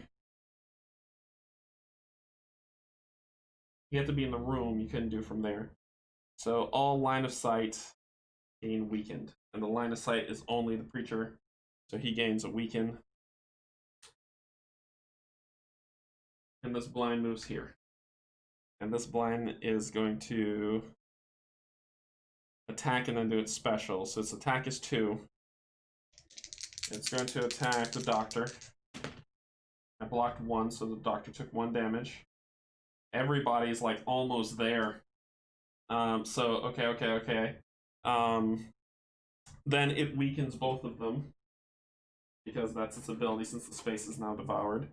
Asimov and Felicia are weakened. Okay, that ends their turn. Arthur's turn. Arthur's turn. Arthur is going to spend 1, do this. That's at 8 now, and he loses. Bloop. Then Arthur is going to run because his escape is 5. Those are 4, so that was 1 action. Arthur has 4 more. 1, 2, 3, 4. Breathe. So it would be 1, 2, 3. He takes a damage. So 1, 2, 3, and then up. So he takes 1 damage. He's at 5. He's got 3 health left. And then he breathes. Yep, 1, 2, 3. Oh, no. He'd have to roll again. He succeeded. There you go. Nah, yeah, because he was here. It's 1, 2, 3, 4. Done. So he did that. So it's 6, 7, 8. So it's down to 7. And that's everything for him. That was 5. Hysteria's move. They special, nobody's there. They move, so move. And then they attack. So Arthur has to defend against... Oh, and because he stopped in that space, he loses a sanity. So now he needs to defend against them. Their attack. So 1 success from both. Nope, he's possessed. And the other one can't possess him. That's Arthur. So those were them. There's 1 here. Comes here. Breach needs to work against it. Nope, he's possessed.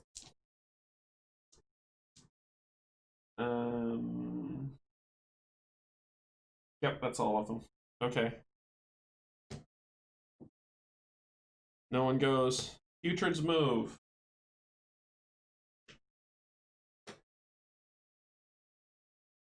That's it. Sam's turn. Oh, Sam, you have 5, but you can't do what I need you to do, which is 1, 2, 3, 4, 5. You couldn't make it.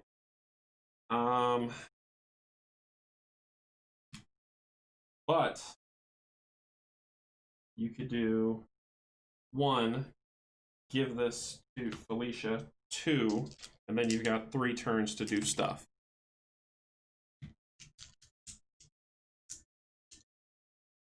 Then you've got 3 turns to do stuff. So you're gonna roll 5 dice with your horrible weapon.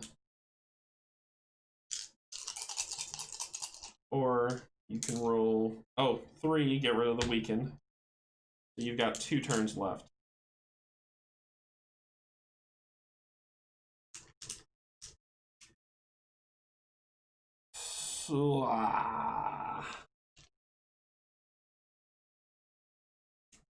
Okay, here's what I'm gonna do, because his gun is annoying me.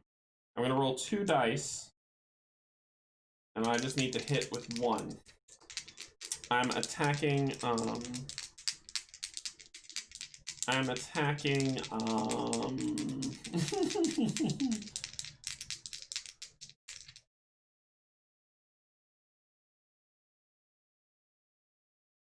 both of them need to hit.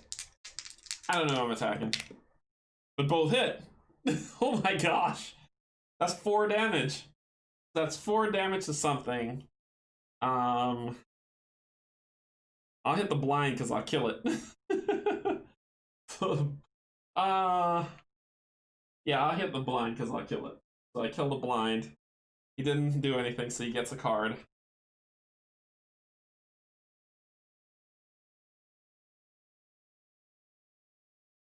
Alright, so let's read it. My gosh. Williams Revelations number 3. Observation. I'm struck by the ways the sphere vindicates the teachings of the Golden Dawn Church, and the drastic ways it proves them wrong. Their focus on freeing the consciousness was absolutely correct, and their early convictions regarding higher dimensions was remarkable considering how such ideas have only taken root in mainstream science comparatively recently. However, their idea that humanity's elevation will come through detached enlightenment was sorely mistaken. Such transcendence can only come through the purifying crucible, and that crucible manifests as abject fear. Dr. William O. West. I may discard a devoured effect. I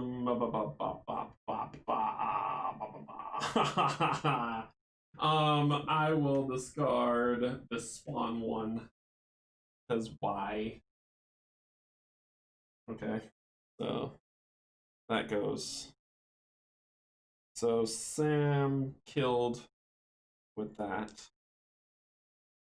That was, so it was 1, get rid of weaken. No, he's not weaken. Yes, he was. 1, get rid of weaken. 2 move. 3, give the thing to Felicia. 4, attack. So he's got 1 more move left. I'm gonna stab this creature. 2 damage. It blocks it, so it didn't take a wound. I was hopeful, but it didn't work out. So, all right. Alicia will move. Doctor will move. Arthur will move. This guy will move. Sam will move. Comes down to the end. Oh, wait. Ravenous was supposed to go.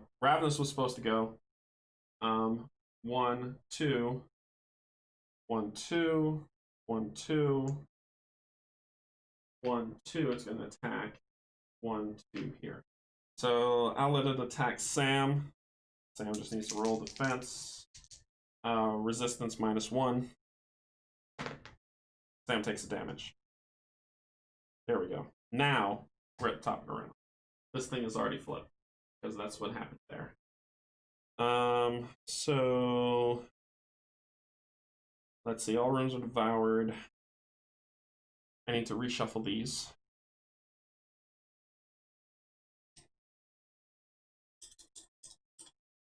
Okay. This is the refresh phase to do stuff. Do a thing. Felicia, 1. Dr. Asimov, 2. Arthur, 1, and Sam, 2. We move this forward. What horrible thing befalls us on purple? If in the room there's less than 11, place a -1. Not looking good. Not looking good. 3 creatures spawn. So the first one's going to spawn in room 3, where we are, like, right in our faces because I wasn't smart. Hey! Second one is going to be on room 16, which is 3 ravenous. 1, 2. 3 ravenous in room 16. 16. 1, 2. And I ran out of ravenous. So I need to pick another level 1 monster. It's going to be a Hysteria. On 16. And then in room 7, something's going to spawn, but I need to reshuffle this entire thing now because I've gone through the entire deck. Whew. Oh, not feeling good. Okay. Tis but a scratch.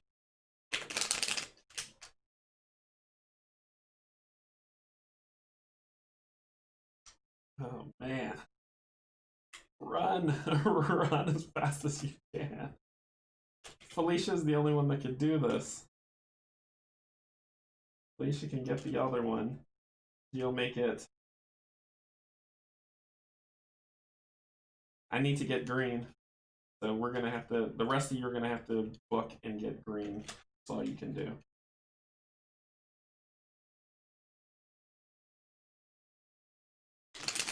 All right.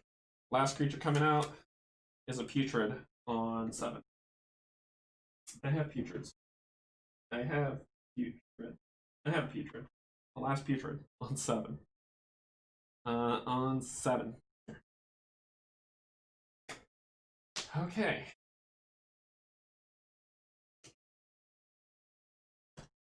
All right. Oof. All right, so she's going. She has 4 actions plus a move action. Their escape is 2, 4, 5. She can't escape from them. Oh boy. She's got to fight at least one of them. So she's gonna pull out Fiver. Got to get rid of the weaken 1 action. So she's got 4 actions left. She's got 3 actions left. Let's play it fair. She's got 3 actions left. So 1, 2, 3, 4 damage. 4 damage.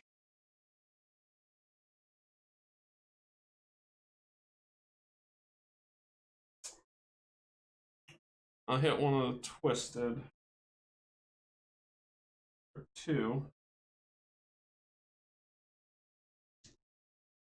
And since it was hit, it was slowed. So the twisted is slowed, which means it can't move, but that doesn't matter. He's gonna hit it again. 1, 2 damage, but they block it. She's gonna target the Ravenous and kill it. That one. She doesn't. Oh, nope. She's got a sanity to flip. So that was 1, 2, 3. This is 4.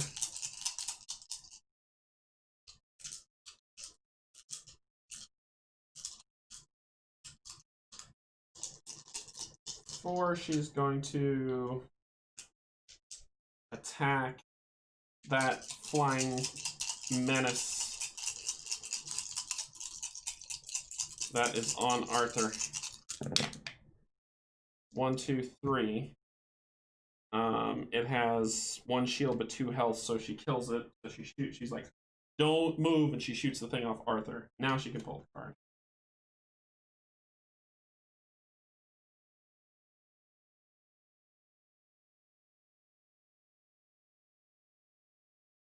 This is quite crazy. I'm like flipping out. Eternity can be ours if we can but grasp it. This is from Golden Dawn.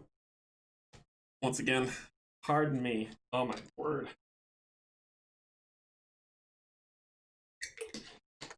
Okay.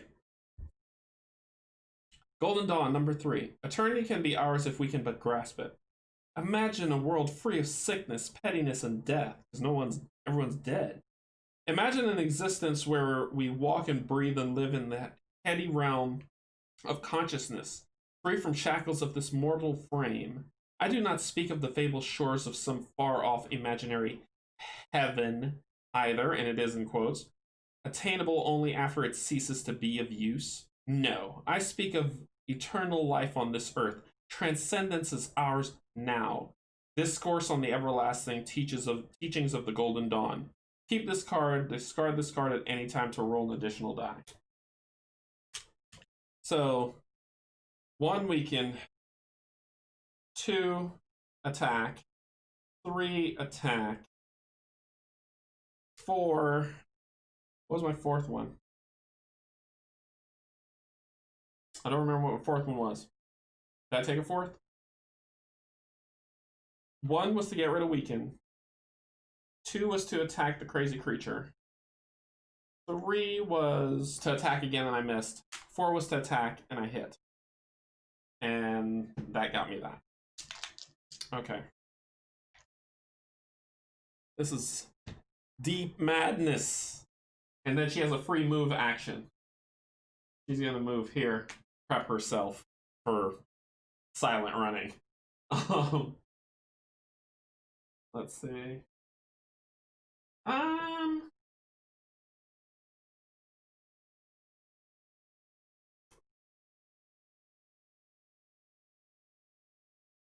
Alicia might have to sacrifice herself. I'm getting some strategy going. Delirium turn. Any deliriums? 1. That's it. Doctor's turn. Doctor, you've got 5 movement. 1, 2, 3, 4, 5. Yep. 1, 2, 3, 4, 5. Nope.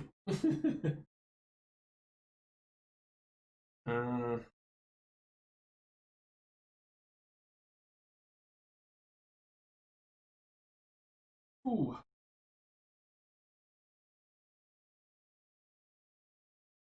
Run for it and get there. I just need an extra, like a 6. That's all I need from him.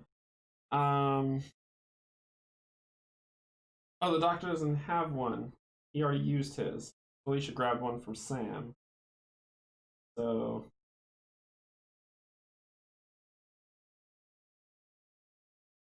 the doctor is... Oof. I'm almost about to lose this. Oops. Ah! So, 1, who has it? Arthur has it? Arthur would have to pass it off to him, putting him halfway in. Sure. What the heck? What the heck? 1, 2, 3, 4, 5. He didn't attack anybody, so the weakened state, don't care. Alright, so that's the Doc's turn. Twisted's turn. They're going all in on Sam here. Nope. But he's going to take 2 damage if he can't defend. He takes 2 damage, so he's down to 4. So he's got 6 health left. The next one attacks him. Yep. He needs to resolve a madness. And he takes 2 damage. So he's, oh boy, he's at 6. He has 4 health left, and he needs to resolve a madness. Hey, look at that!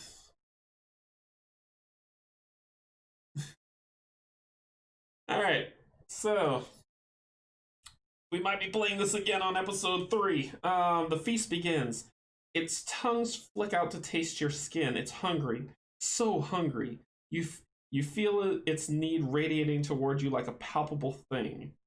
Its emaciated ribcage hammers like a piston at double speed as its breathing accelerates. Its mouth opening wider and wider as it prepares to consume you whole. You moan, turning your face away as you close your eyes. It grips you in its long, tattered fingers, its grasp tightening, tightening, and then leaning in toward you like a lover. It feasts. Spawn 2 ravenous in your space. I've got one. I've got one. And the possessed thingy. Oh, dear, no. And then this one's gonna move 1. Arthur's turn. Oh no. That's the sound of panic. Arthur is going to...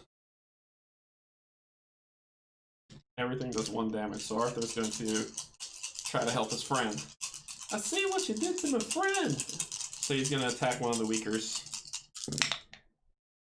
1 damage. So the Ravenous will take 1 damage. And then again. So that was 1, 2, 3, 4 damage.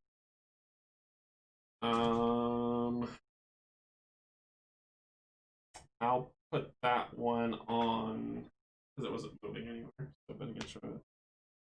I'll put that one on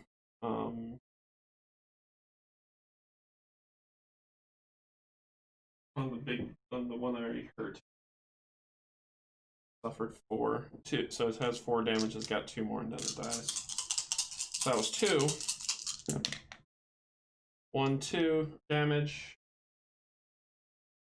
This is dead.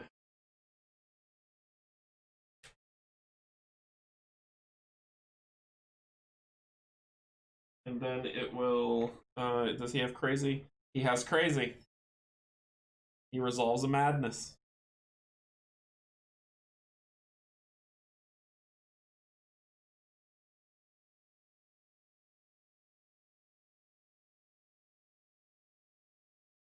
Focus.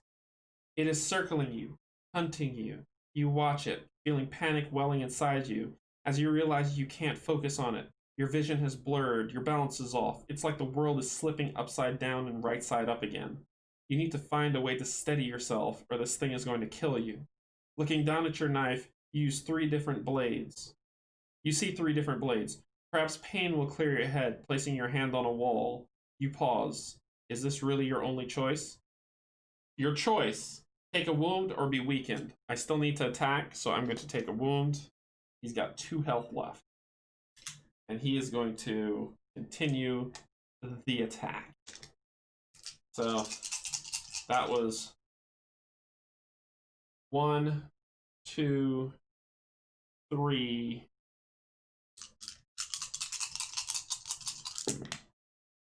2 damage. Here's 1, so it takes 1 damage. That's 4. Blind's turn. Move. It can see, and it's going to weaken Sam. But it doesn't have range to attack. Where else? What other blinds are there? Okay. That's it. Nobody. Hysteria. We've got one here. We've got one here. Oh, and Sam had a hysteria on him anyway, so he would have taken 2 damage at the start at the hysteria's. Now it's the hysteria's turn. He's going to take 2 damage. So Sam is almost dead. Sam is at 8 health. Oh, well, 2 health with. He takes 2 damage from the hysteria that's on him. The other hysteria can't possess, but it can move and possess her. So let's see if we succeed. Felicia, you are possessed. Arthur, You're possessed.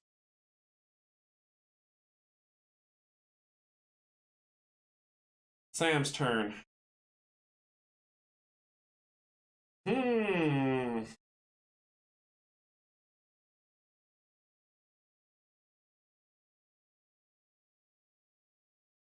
Sam can run. No, he cannot. He cannot run. Sam can't run. Sam is going to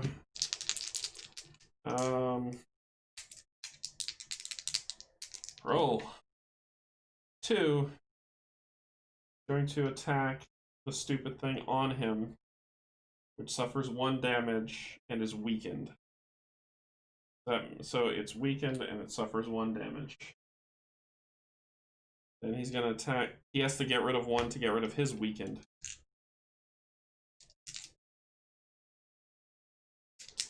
So then he's going to stab it again. So that is 4 damage. He's going to kill this thing. So that would have been 2 to get through, plus 1. Yep. Plus 1. So it would have been 2 to get through. So 1. Because with melee, you can double this stuff up. So it already had 4. It has 5 health. 2 to get through. So then there's 1.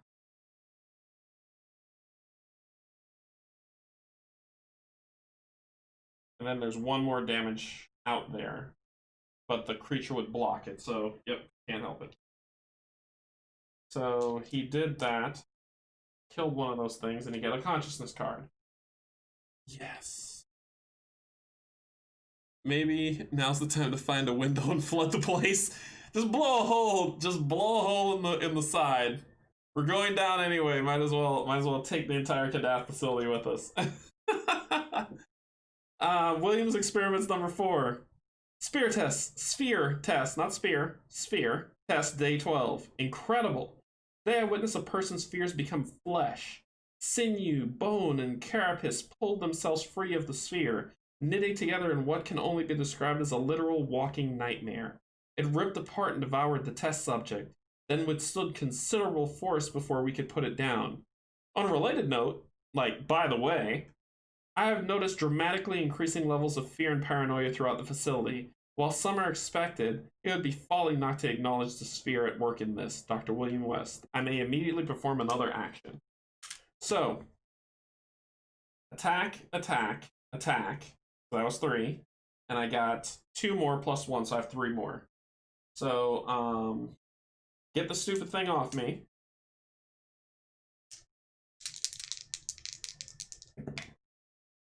No. Hey.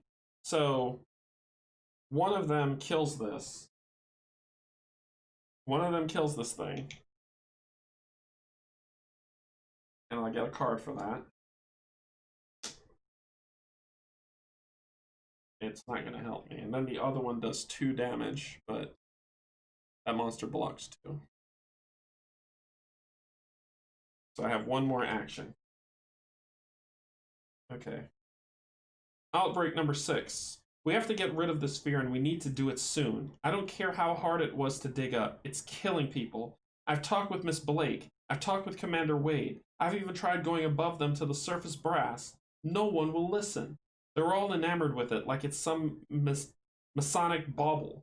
They don't see what it's doing, or they just don't care. We've got to do something before it kills us all. Ronald Myers, Chief Mining Operator of Kadath's facility. You may heal 1 madness. I don't have any madness to heal.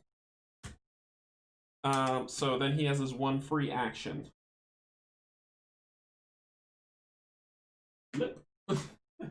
No, not there, not there, not there. Felicia ended her there, which was this effect, which would have given her 1 damage. She suffers 1 damage for stopping there. I didn't see that, but I caught it later, so people who are reviewing, I caught it later.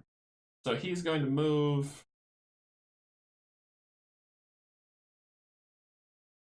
here. Oof. Then it's the Putrid's turn. putrid, putrid, and then it's nobody's turn, then it's the ravenous turn. 1, 2. 1, 2. You're gonna attack that guy. 1, 2.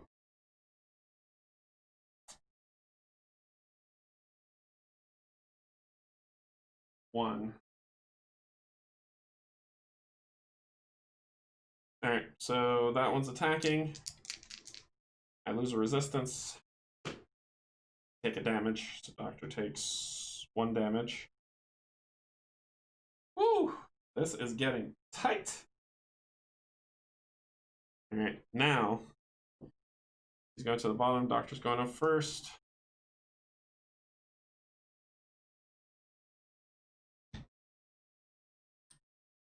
Super easy. Barely an inconvenience.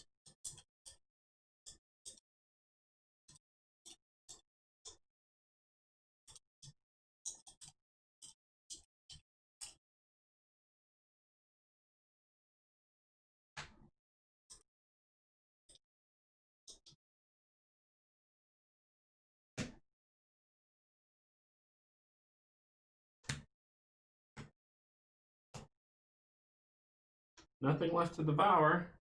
So we've got 3 activations happening. We've got on number 8 a delirium. On number 8. Oh, look. Yay. And on number 12, another delirium. You get a delirium. And you get a delirium. Number 12. Curiouser and Curiouser. That's 1. Next one that's going on number 4 is a blind. Number 4 is a big square. And number 29 gets a blind. A blind. And then finally, that was 29, got a blind. A twisted shows lovely face on number 21. 21. 20.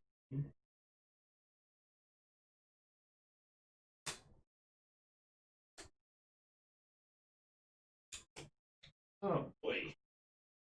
Well, Wilp. Let's see. So top of the round, it's the doc's turn. This escape value, the doc has an escape of 4. This is 0. Nope. This is 2. That is 1. He can't escape. So he's going to come here. Action. Spend this. Grab this guy. Now we're at 6, 7, 8, 9, 10. I need that 3 and the 2. I need the 3 and the 2 from the other side. So that was his. So he moved 1, then he did an action to do that. So that's 2. So he's got, those were his 2 actions. Then he's got 3 more. Oof. 1, 2, 3. He's gonna go here. 1, 2, 3. He succeeded, so he's drowning, but he's not dead yet. And he didn't attack, so he still has his weakened on him. So that's his turn. Delirium goes. Move. Choose an investigator in a side of 1. And roll. Teeth. Nope, not it. So, nope. Yep, that's fine. So that's that delirium. This one moves. This one moves. That's it. Arthur.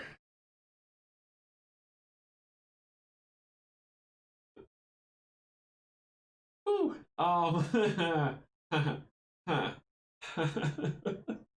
Arthur is going to try to get this thing off of him.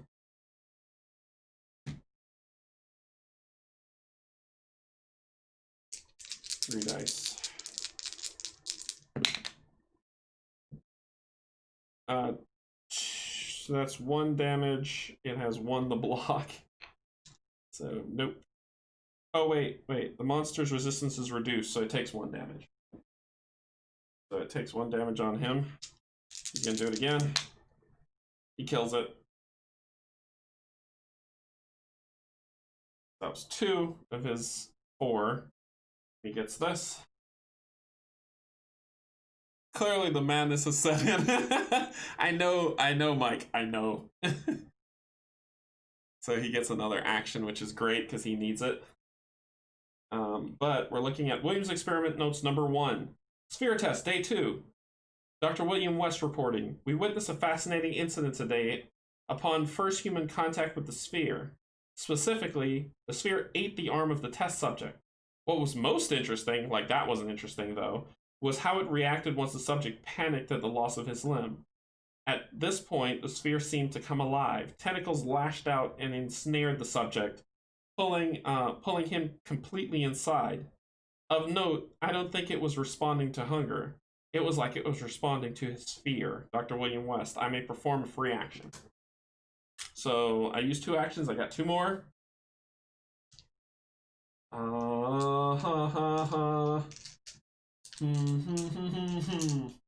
going to attack. There's nothing we can do. I'm overwhelmed. So let's just play it where it lays. I'm completely overwhelmed in this facility. I didn't move enough. So let's attack with the rivet gun. 2 hits. This guy, he's dead. I'll pull this.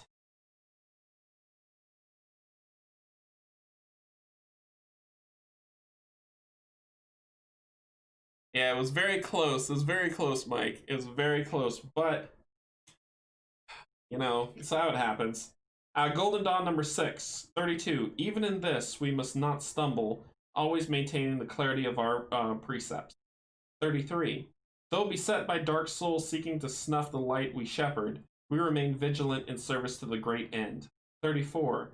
Our truth is scorned by the veiled gaze of the lesser, and so we treat them as they are, blind men stumbling in the dark. 35. Our leadership will guide them toward the new day, when their eyes shall either be opened or stripped away. Precepts, Book of the Golden Dawn. Keep this and do a thing with it. Roll an additional die when I'm ready. Alright, so that was 1, 2, 3. I got an extra action. 4. So I'm going to roll an additional die.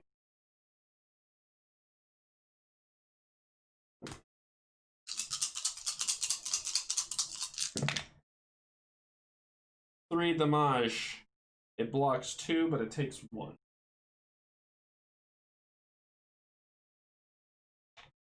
That's 4.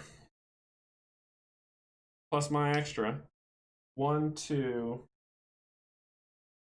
3, 4.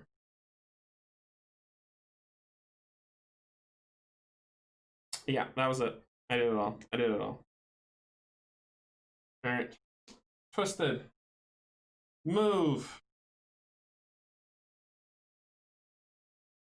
And it is going to roll a die. Didn't happen. But 2 damage. 2 damage. Alicia will take it. She's at 6. Yeah, I'm prolonging this. I'm prolonging this. She has 1 health left. So that's that one. This one moves up. And roll the die. Nope. Sam. Blocks 1, so he takes 1 damage. He's at 9. He's got 1 health left. This one's gonna move here. And that's their activation. No one's here, the blind moves. The bloom. Blind moves.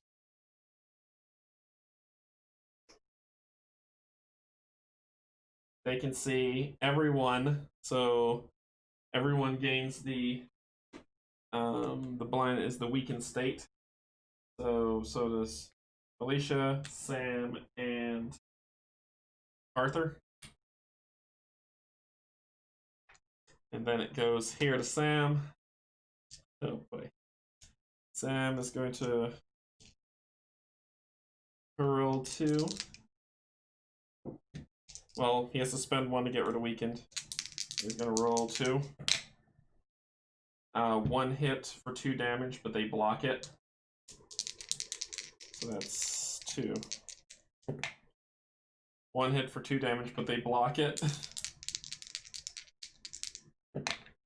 And a miss. No good. Hysteria is gonna move. Hysteria attacks Felicia for 2. Felicia dies. Felicia is dead. First casualty. And Hysteria bursts out. Blah. Next, Hysteria. 1, 2. 1, 2. If we lose one more person, we lose. Putrid.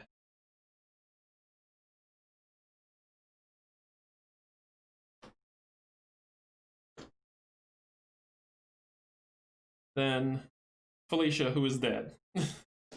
Then these guys. 1, 2. 1, 2. 1, 2. 1, 2. He attacks the doctor. -1. That's not on defense. What is that? If you end your activation, spawn them. No, that's -1. You can't escape. -1 escape. So, yep, defend against it. Blocked 1. He goes to 6. He has 3 more health. Okay. End of the round. Felicia, I flip her card here so it's empty. Nobody's going. So the doctor goes to the back. Arthur goes up. Yeah, I mean, I could see this. I'm just playing it. I'm playing it out. I mean, I'm just playing it out. Never give up. Never surrender. I'm clearly overrun. 1. 1, and then 2 for the doc. All right. Nope, that's it. Boom, game. I advance the token. I hit the end. I lose. Once you hit the end of the thing, you lose. I'm done. So, here is my mistakes from my critique of myself, because it's the only way I learn, right? I spent too long here. Felicia did a great job, and so did the Dr. Asimov of doing the pass go, pass go, pass go. It's just once they get the 2, I need to get 2, and then I need them to do them together. The problem was, like, the deliriums came out and the twisted came out as soon as the game started, hogging up both areas. So I could have dealt with I could have just taken it and just run, which is what I should have done. I should have just said, okay, Felicia go, next one comes up, the doc can grab it, and then Felicia will grab it, go. The doc grabs, someone else grabs it, go. And then when it pops again, doc grabs, meets Felicia back, trades it off, and then head back in the room, and the other one does the same thing. That's where I messed up. I will be replaying this again next Sunday, because, yeah, this isn't going to beat me. I'm going to win. So, but that's where I lost. Let's head back up and chat. All right, so it was still fun. Like, that's the thing. You saw me get frustrated, and if I get frustrated, it's not because I'm having a bad time. It's because I'm like, my thinking just didn't work for me, and then it just became like a war with win by attrition. They just kind of beat me down. I was able to get what I needed to stave off the first problem. The second one I should have been at 11 by that time. I really should have, because I could have been passing off between the two. But like I said, the delirium here immediately and then a twisted here immediately made it bad. And that scared me, but I shouldn't have been scared. I should have just said, just run past it, deal with the damage. Felicia can heal you up, get what you need, and get out. And that would have solved the problem. This is another case of me zombie-siding it, where I kept staying stationary trying to whittle down monsters when that just works against me. This was another stage of run, run, run. It was just I needed to think a little bit smarter about it and just say, okay, grab token, run, get thing, grab token, run, get thing, new token spawns, grab token, give to person so they can run back and get thing. And the same way it goes. So I have to split the party and do it that way. And I could have accomplished the goal that way, because it would have been 3, 3, 6, then 2, 2, 7, 8, 9, 10. And by that time, I just needed to do it one more time to get 1, 1 and be done. Or if it got crazy, I could have ran down here and grabbed the 3 and it would have been there. So it's possible to get this if I think about this properly. I mean, and this is all happy path stuff. I think I could have gotten to it when with probably about 6 or 7 rounds. I think I could have gotten there and completed the scenario. And I will do that again next turn. I'm going to remember this so I can do it again. But yeah, it was excellent, Mike. And thanks for helping me with some of the items that were happening, because it was definitely crazy. Since they died, the axe is going back because they died on this level, but he'll keep his gun. The knife, utility knife, is going back, and so is the crowbar, but he'll keep his gun. The Doc stuff, the injection gun's gone, the pistol's gone. Doc has the crowbar, and for her, she had the SMG, not the railgun. So they start back with what they had when they escaped chapter 1, and we're gonna redo it again next Sunday. So it's been fun. Thank you so much, my Patreons, big hearts, love you. Thank you so much for donating so I can start building this channel and turning it into something to where it's not so shady, get better equipment and stuff, because everything goes back into the channel. Subscribers, thank you so much for subscribing. I think I'm up in the 70s. Once I hit 100, I'll do a Q&A so everyone can just come to the Q&A. I'll put out polls everywhere and when people want me to do it, and the best number wins, and then we can just kind of talk it through. So you can ask me anything that you'd like and I'll answer it within reason. But you can ask me anything, and we'll do a Q&A session once I hit 100 subscribers. So hopefully I'll get there. Hopefully. It's been wonderful. Thank you so much. I know this has been a long haul, but it's such a fun game. I recommend it. It's hard. The difficulty is up there. That's why I recommend it, because it's tough and it's fun when it feels better when you win it. But that's what we went with. Thank you so much for coming. Thank you, everyone. Insert comment here of take care of yourself, blah, blah, blah. And take care, everybody. I'll see you next time.